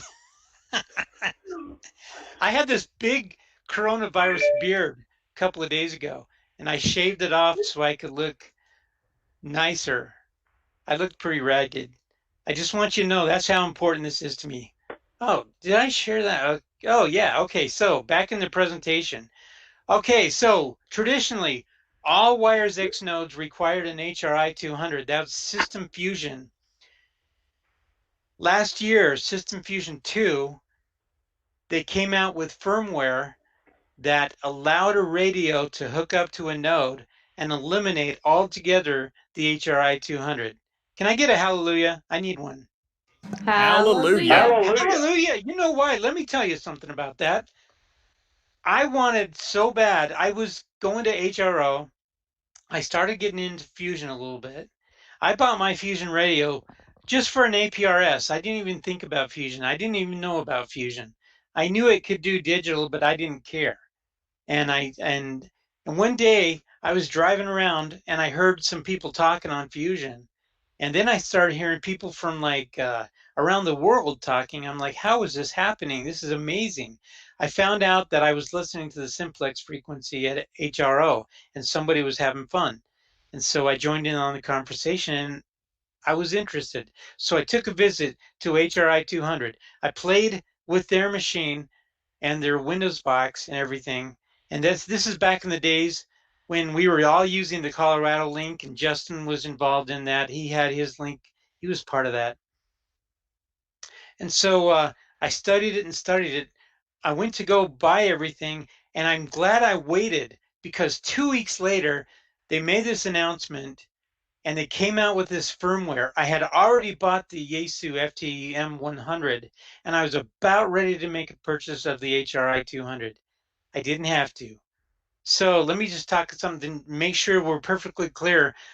We have node numbers, we got room numbers, and to get to those room numbers and node numbers, you got to use your DTMF. Or you can search for the room name if you know it. The Colorado Mega Link is just like it looks. It's Colorado-Mega. The room is 40895. Okay, so these rooms, once you get in there, you can put as many radios as you want into the room. You can tell other people around the world, hey, come on into the Colorado Mega Link room and let's have a talk. And people from everywhere can enter into our room. And so that is pretty cool. So with the new firmware, let's go that direction. Operating a Wires X node without an HRI 200. PDN without an HRI 200, there is no room. You only get a room if you have an HRI 200. So don't feel bad though. I didn't need a room because I'm using the Colorado Link room, or I'm using the Colorado Mega room, or there's plenty of other vacant rooms. So it's really easy to have a private conversation. I like to use the Colorado Mega room. I'm in there a lot. I listen to that. Sometimes I go into the Denver Sky Hub Link room, but if I want to have a nice little conversation, sometimes the guy I'm with, we'll go move into the Colorado Link room, and that's not really being used too much, but it does have an interface to a hotspot. I'll explain that in a minute. This is what you need to operate a new Wires X node. The following radios can be run in PDN mode. When they made this announcement, the FT3D hadn't been announced yet. So the only radios we had were the FT2D, the 400XD, the 400D, the 100D. So you needed to upgrade your firmware. And like I bought the FTM 100D, it wasn't upgraded. So I had to upgrade the face, the body, and another part, the panel. I had to do the panel, the main unit, and the DSP. I forget what that stands for. That's okay, nobody knows. So I had to do this little firmware upgrade thing. So I did that. If you do it wrong, you brick your machine. It's kind of scary, but I watched a lot of YouTube videos. Actually, I did it. It wasn't bad at all. Then you get the SCU40 cable. The only reason you need the SCU40 cable is so you can do analog. If you don't want to do analog, just use the cable that came with the box, and you can just use digital. So you can just get on there and use it, or if you want to do analog, you got to have all this extra stuff. So the FD2D has all these firmware upgrades, all these other radios. You need to download the Wires X PC software, which is free, and you got to have that right version 1.5. And then let me talk about the FT3D. You don't have to do anything. It's already there, man. It has all the right stuff. So what you do, my FTM 100 looks just like this. I have an older laptop. So if I want to do digital, I use the SCU20 cable. I think that was the same cable that I used to do programming to my radio. I'm done. If I want to do analog, I have to get that other stuff, that other cable. And it's got a speaker and a mic jack, and it's got that cable that goes to the data port. But most laptops, modern laptops, do not have a speaker and a mic jack. You know, the green and the pink wires. So you have to buy a USB device, get it off of Amazon or whatever, plug it into the USB device or some sort, and then plug them in, plug those speaker ins and then plug that into the USB port, and you're good to go. I have an old-fashioned laptop that looks just like that. The FT3, FT2, same thing. This is cool because if you're traveling, you can hook up your phone or your phone. You can hook up your radio right to the laptop. Just keep it in a suitcase. If you want to talk, just get on. If you're doing that in PDN mode, I'll explain this. PDN mode direct connect. When you hook up just one radio, you only have one radio. Once you hook it up in PDN mode, it's done transmitting. It doesn't transmit. It doesn't do anything except for interface to the internet through your PC. You talk on the mic, you receive just like normal, but there's no RF. There's nothing radio coming out. It's just digital all the way through and through, which is really cool. That's what I do when I'm in my shack. I switch my node, I hit a toggle button, and it goes into PDN mode direct connect. And then you can talk to everybody else in the whole world.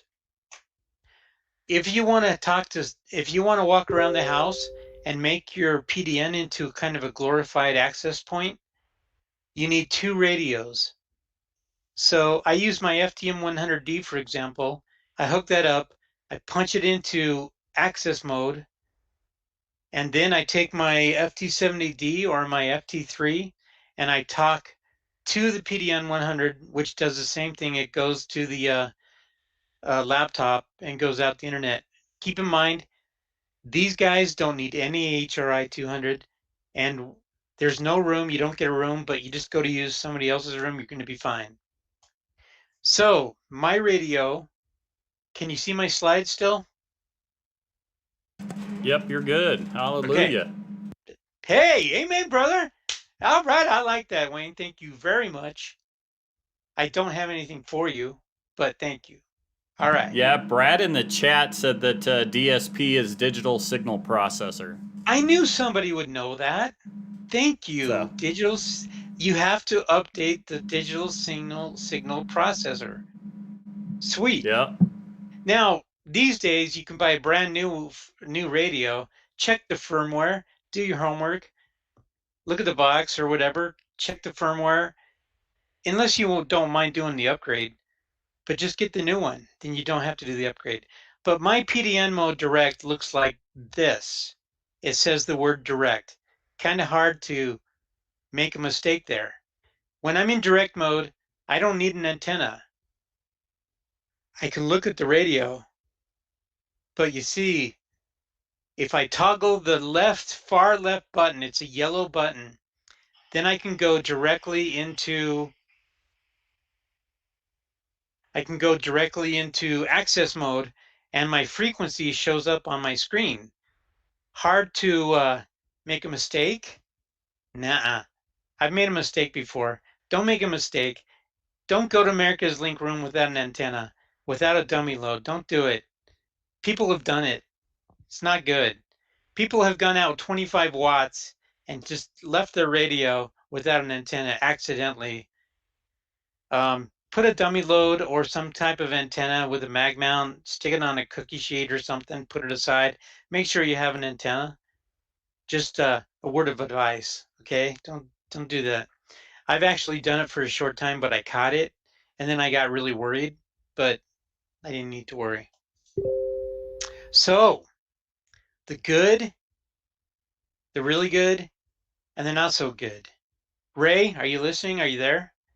Ray's there. Yes, sir. Thank you. I imagine you're doing all kinds of work while you're doing this. This and that. Okay, cool. So Yaesu digital method works really well. It's easy. AMS.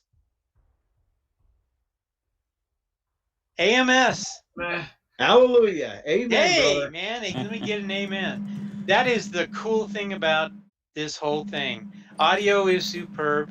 Simple digital radio, and it's designed for ham radio by ham radio operators. However, let me talk about the not so good. It's a closed system. It's hard to get in. It's meant to be closed. And we'll talk about how to get in. WiresX requires a PC running MS Windows, so that requires a laptop or something running Windows. It's expensive. Possibly you're going to have two nodes. When you use WiresX, you got to have 2x2 radios. And now, for some people, that's really tough to do. So, anybody have any comments? Any questions, anything? Not as of yet. How are we Yeah, doing no, on you're time? still good. Are we good on time? I forget. I lose track of Yeah, time. it's 8:30. What time do I need to wrap it up? I would say, yeah, so we're about an hour and let's see, hour 50 into this now. So, We Bill, usually go. how We much usually time do get. you have? I know you could go on forever with this, I which is could. really cool. But just wanted to see, I mean, do you have like another 10 minutes, 15 minutes, or do you need more? I can wrap it up. All up to you. Library is This is not your closed presentation. So So that's let me tell you this. I kind of anticipated this. So I got part one, part two. I'm going to go partly into part two, but I can do part two at an Elmer night or something else. We can do part two at another time. We can even get it out on YouTube. Can we not? Can we do that? Oh, I think absolutely. Yeah, we so. can set up a part 2 on I YouTube. can do this presentation over at the Parker meeting. I can do it on Elmer night. It's going to be really great. I mean, there's a lot more I can do. So don't feel bad. We're going to get it. So let me just do this. Okay. I told you, if you're not a believer, I'm going to make you believe. How many out there have not purchased a digital radio yet? Put your comments in. Let us know. So let me know. I'm going to keep talking, but I want to know if you don't have a digital radio, or if you're still thinking about it, or you're still thinking about buying a Yaesu, even if you have DMR radio, just let me know a little bit. So let me tell you something. I can tell you, and this is going to make you a believer. If you're in the Denver area, I can guarantee you that if you want to get into digital radio, and you don't have that much money, going fusion is the cheapest way you can do this.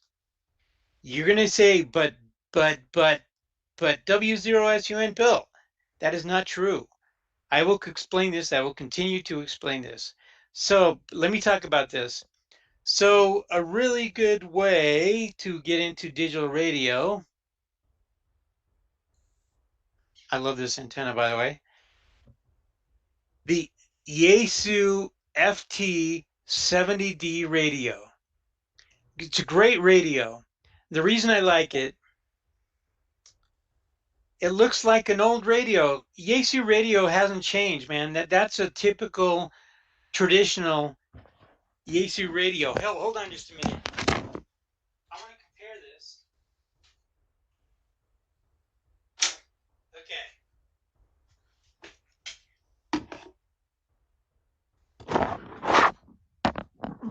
Stand by. Okay, I want to compare this.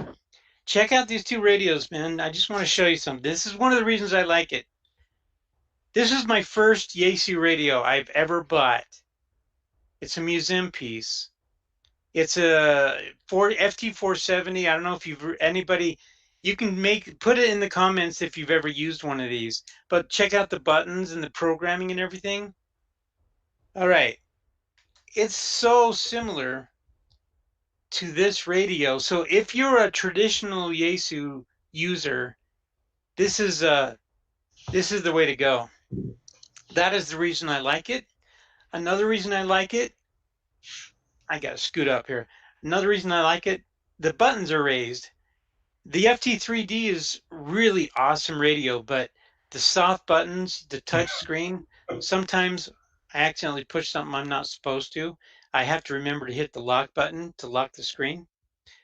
And then I forget where I'm transmitting. I end up transmitting on some other frequency that I don't mean to.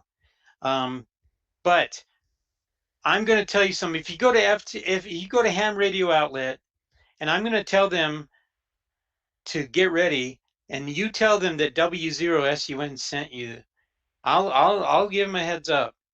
So to access Wires X, when you buy this radio, once you buy it, before you leave the store, I guarantee you, you can be on Wires X, you can be using Fusion, and you can change the room to the Colorado Mega room. I guarantee you can do that within a half hour after buying your radio, if not sooner. I can make that guarantee. I cannot make that guarantee with a with a DMR radio or even if it's cheap radio, it's just not going to happen. You won't do that. Only with this Yaesu radio. If you're really thinking about it and you're on a budget, you don't have to buy a hotspot. You don't have to worry about a node. Here's how it's going to work. We're going to do something called the WiresX two-step. Makes it very simple to remember how to do this. Taking an FD70D. All right, I'm going to do it with you. I'll talk about it. To access WiresX, you hit the two-step. You do the F and the AMS. The function. Hallelujah. Yes, brother. Yeah, you did it. You remembered. Don't do it anymore. Stop for a second so I can make my description. Just hold that. There'll be some hallelujahs in a minute. Hit the F, the AMS, and then twist left twice. You're in WiresX, brother.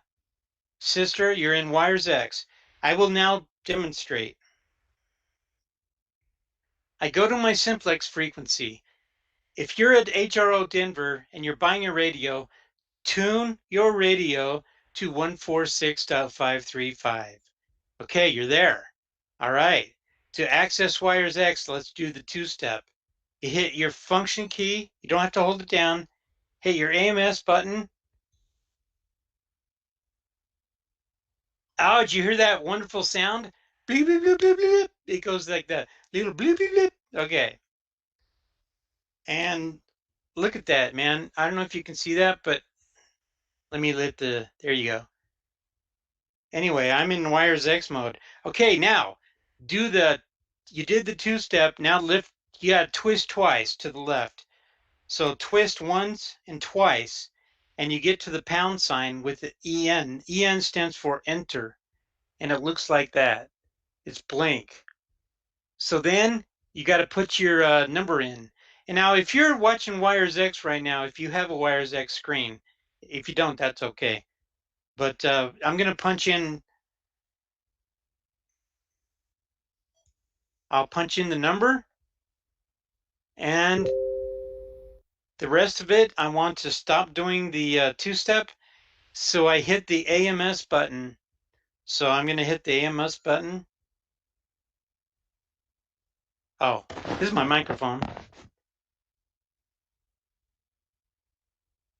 Now, if it's offline, it's offline. But yeah,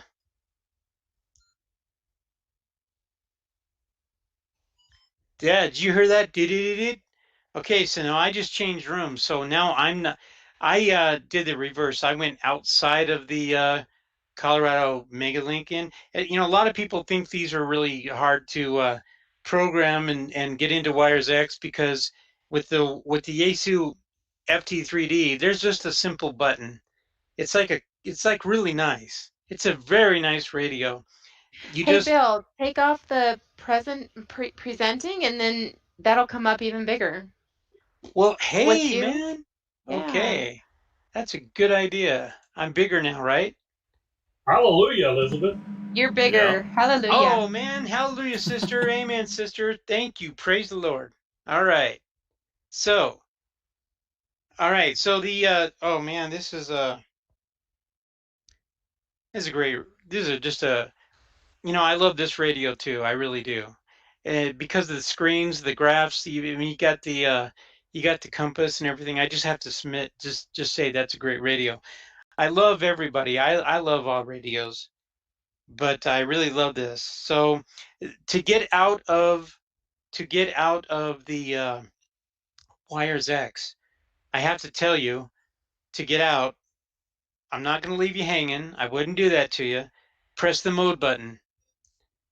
The mode button, MODE. Press the mode button, you are out. All right, so I mean, it's just so simple. So do the two-step. I'm gonna start it again. So I'm just gonna do this two-step. 1, 2. Listen for the music. Oh, that's beautiful. Twist twice. Enter in your number, which is 40895.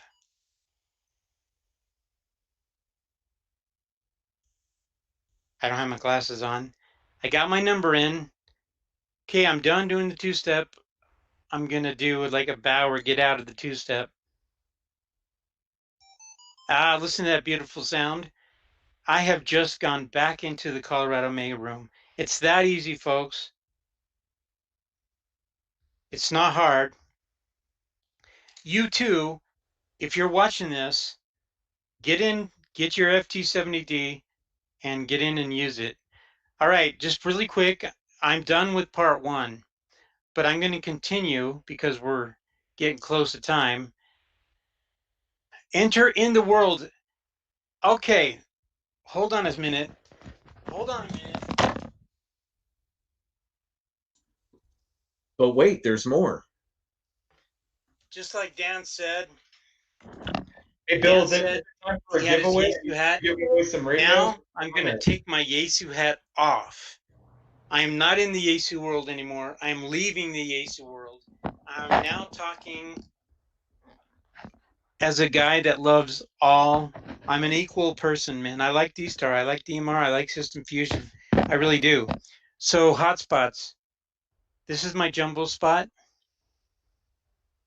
And it's got a nice little display. It tells me when it's doing Fusion and DMR. And that's really cool. You got all kinds of hotspots. You can make them. I got another hotspot around here. I got this USB stick hotspot. That's kind of cool. That's a Zoom Spot hotspot. My favorite though, my favorite hotspot. Hold on a second.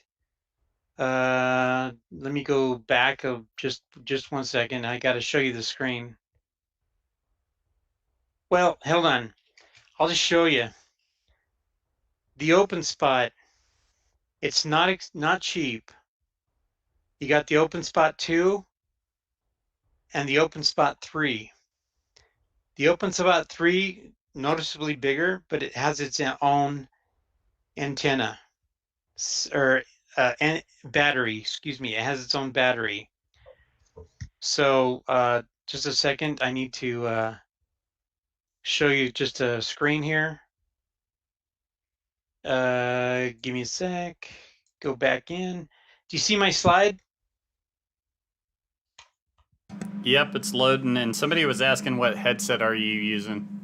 I'm using a Jabra headset. It's a great headset. That. Sounds good. Okay. So we're talking about hotspots. While I'm talking about this, we're talking outside. We're not talking inside Yaesu anymore. Get yourself a DMR ID. Even if you just have a Yaesu radio, get a DMR ID. It's important.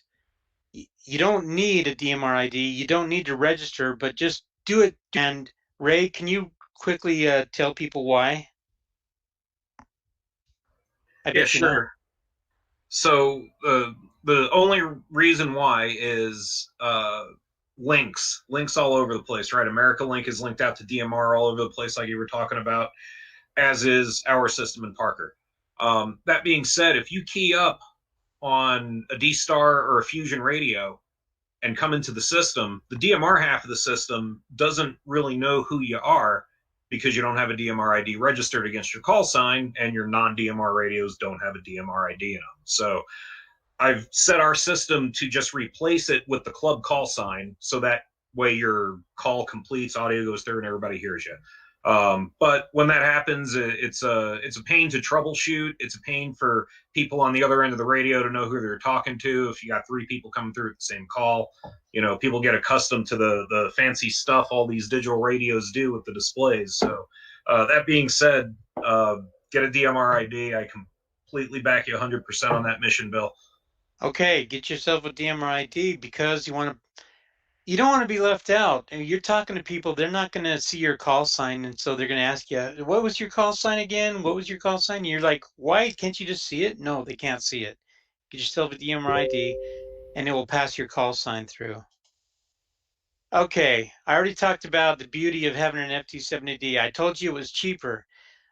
In truth, if you're just talking about dollars, a TYT MD380, I don't know if you can see, I'm not going to switch yet, but this is my MD380. Just Actually, I am going to just stop for a second. I just, this is not a bad little radio. It has a color display. Whoops, I accidentally pushed the button. It has a really nice color display, and it's got great audio. I really like it. But I told you that when you hold on a second, I'm going to get back in the slide. See how fast I can do that. So I told you when you got the radio, FT70D, go out to HRO, you're going to be up and operating. I can tell you within a half hour. So it's going to work. They got the Wires X node there. You can get on and start changing rooms. With a DR, my experience with a DMR radio, it took me a week to program it, to learn how to program it. I still didn't get it right. I joined the Parker Radio Association so I could learn how to program my code plug into the radio. I remember asking Ray, and Ray gave me some pointers. It was one of my first nights at the PRA meeting, and you gave me some good info, and I went in, I rode with it. I got it working somewhat. Some of it didn't work, trial and error. It was actually pretty cool, but it took me a week and a half. I got it right, and it took me another week, another half of the rest of the week. It took me 2 weeks to get it programmed to the way I like it. 2 weeks. I pick up a Fusion radio. I've never even used software. I'm the kind of guy where I program everything by hand. I know it sounds archaic, but I've always done that. It's pretty simple. I mean, I'll have to get the RT system software and do that or something. But you can, you don't even need we got repeaters around here. We got, so you don't need a hotspot. But if you do, if you want to get on in the world and get outside of Yaesu, I just want to tell you this: get a jumbo spot, pick your radio. I don't care, but I recommend the Fusion I already said that. You can build your own hotspot, and here's a link. I'm not going to even go there, but you can get your own hotspot for $40. Digital Deluxe, man. Everybody who has a radio, any tone, or an FT3D, can you hold it up to the screen, please? Let me see those radios. These are beautiful radios, and these are popular radios. I can actually say this, and I know, not that one, I know that there's going to be some of these radios out there because they're so popular right now. Woo-hoo, look at these. amen. Yes. That is the Anytone. It's a great radio. That is the FT3D. It's a great radio. One's fat, one's skinny. The fat one, the battery is phenomenal. It goes and goes and goes, and it just lasts forever. I mean, it is great. This one is a good battery. It works pretty good. The FT70, by the way, you might want to pick up an extra battery. Not so good. The speaker is phenomenal. I love the sound that comes out of this radio. Anytone. 878, very good. FT3D, speaker's not the best, but still a great radio. It is touch screen, not touch screen. Okay, the Anytone, it looks colorful, but not touch screen. And OpenSpot 3, man, with that combination, you got the world. And you can cross-connect anywhere, any place. You can go to DMR, everything. I just want to say, this is on one of my last slides. Let's get an OpenSpot, for example. This is actually from the screen. You pick your radio, you pick your modulation method. It doesn't matter if I have a Yaesu radio, I'm going to pick C4FM. I pick my server. If I want to go Yaesu, remember, this is outside the Yaesu world, so FCS and YS Reflector are your only two choices. For now, to get into Yaesu stuff. So you go into the YS Reflector. If you want to go to America Link, there's a bridge here, YSF to America Link, and that's the way you want to go.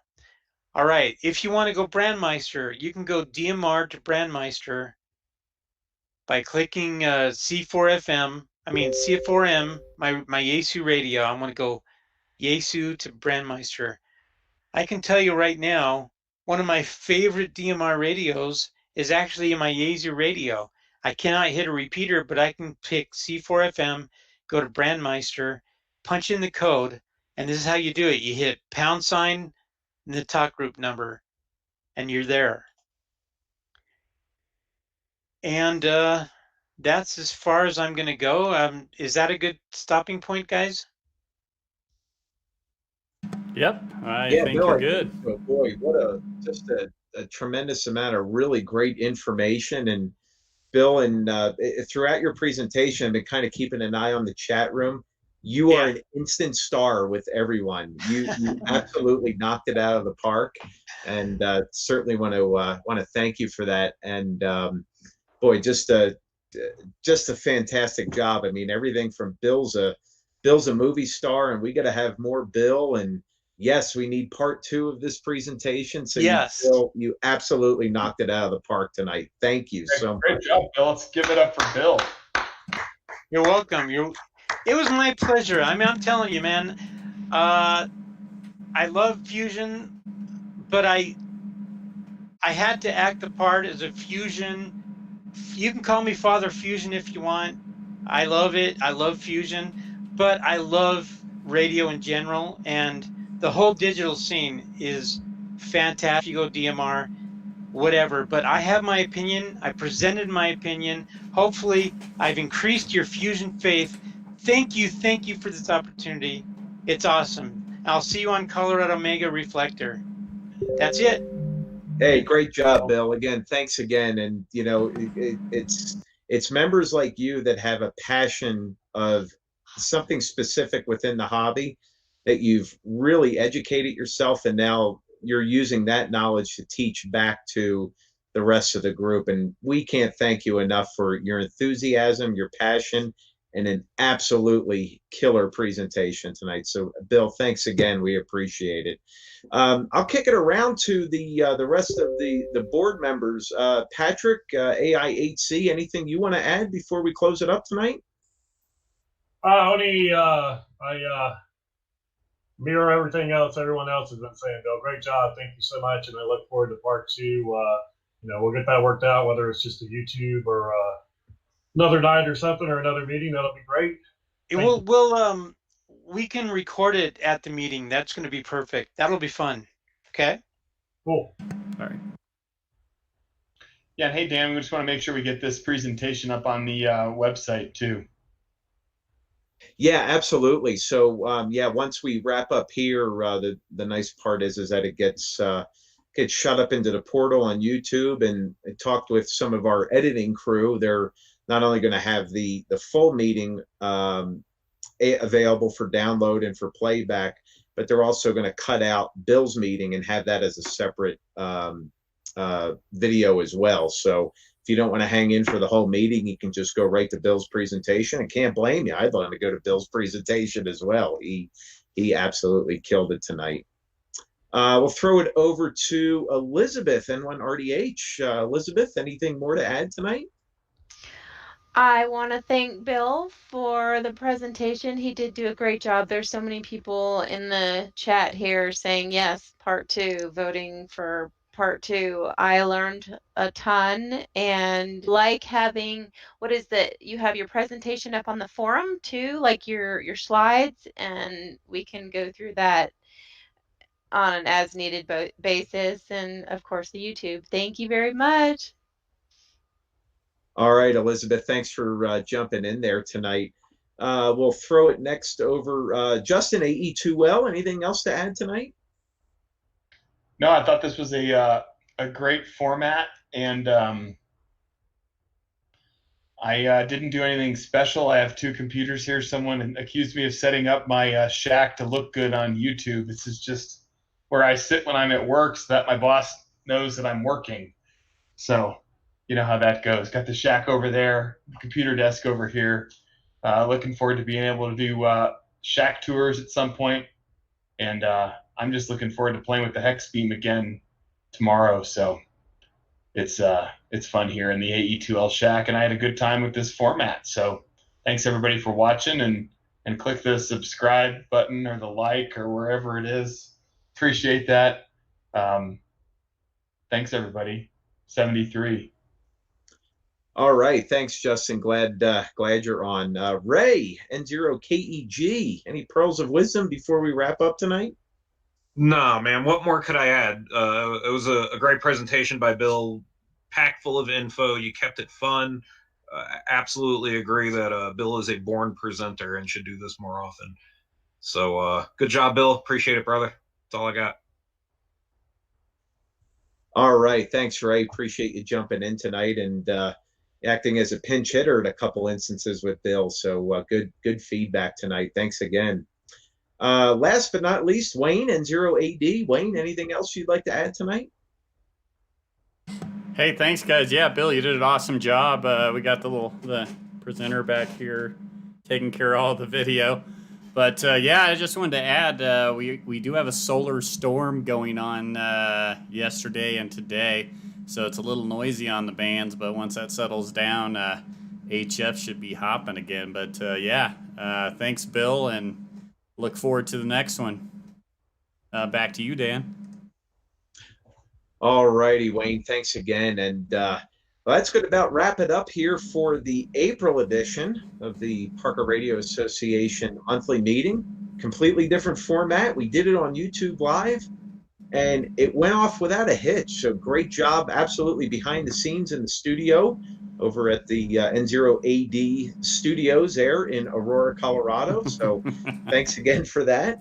And for more information on the Parker Radio Association, be sure to check out our website at www.parkerradio.org. I'm Dan, N2SRK, saying 73, and we'll see you back here next month. Get on the air. Definitely. Good night, everyone. Good night. I think we need some theme music. Yeah, we're going to have to add that in. Need a roll We'll have out. to add like a CW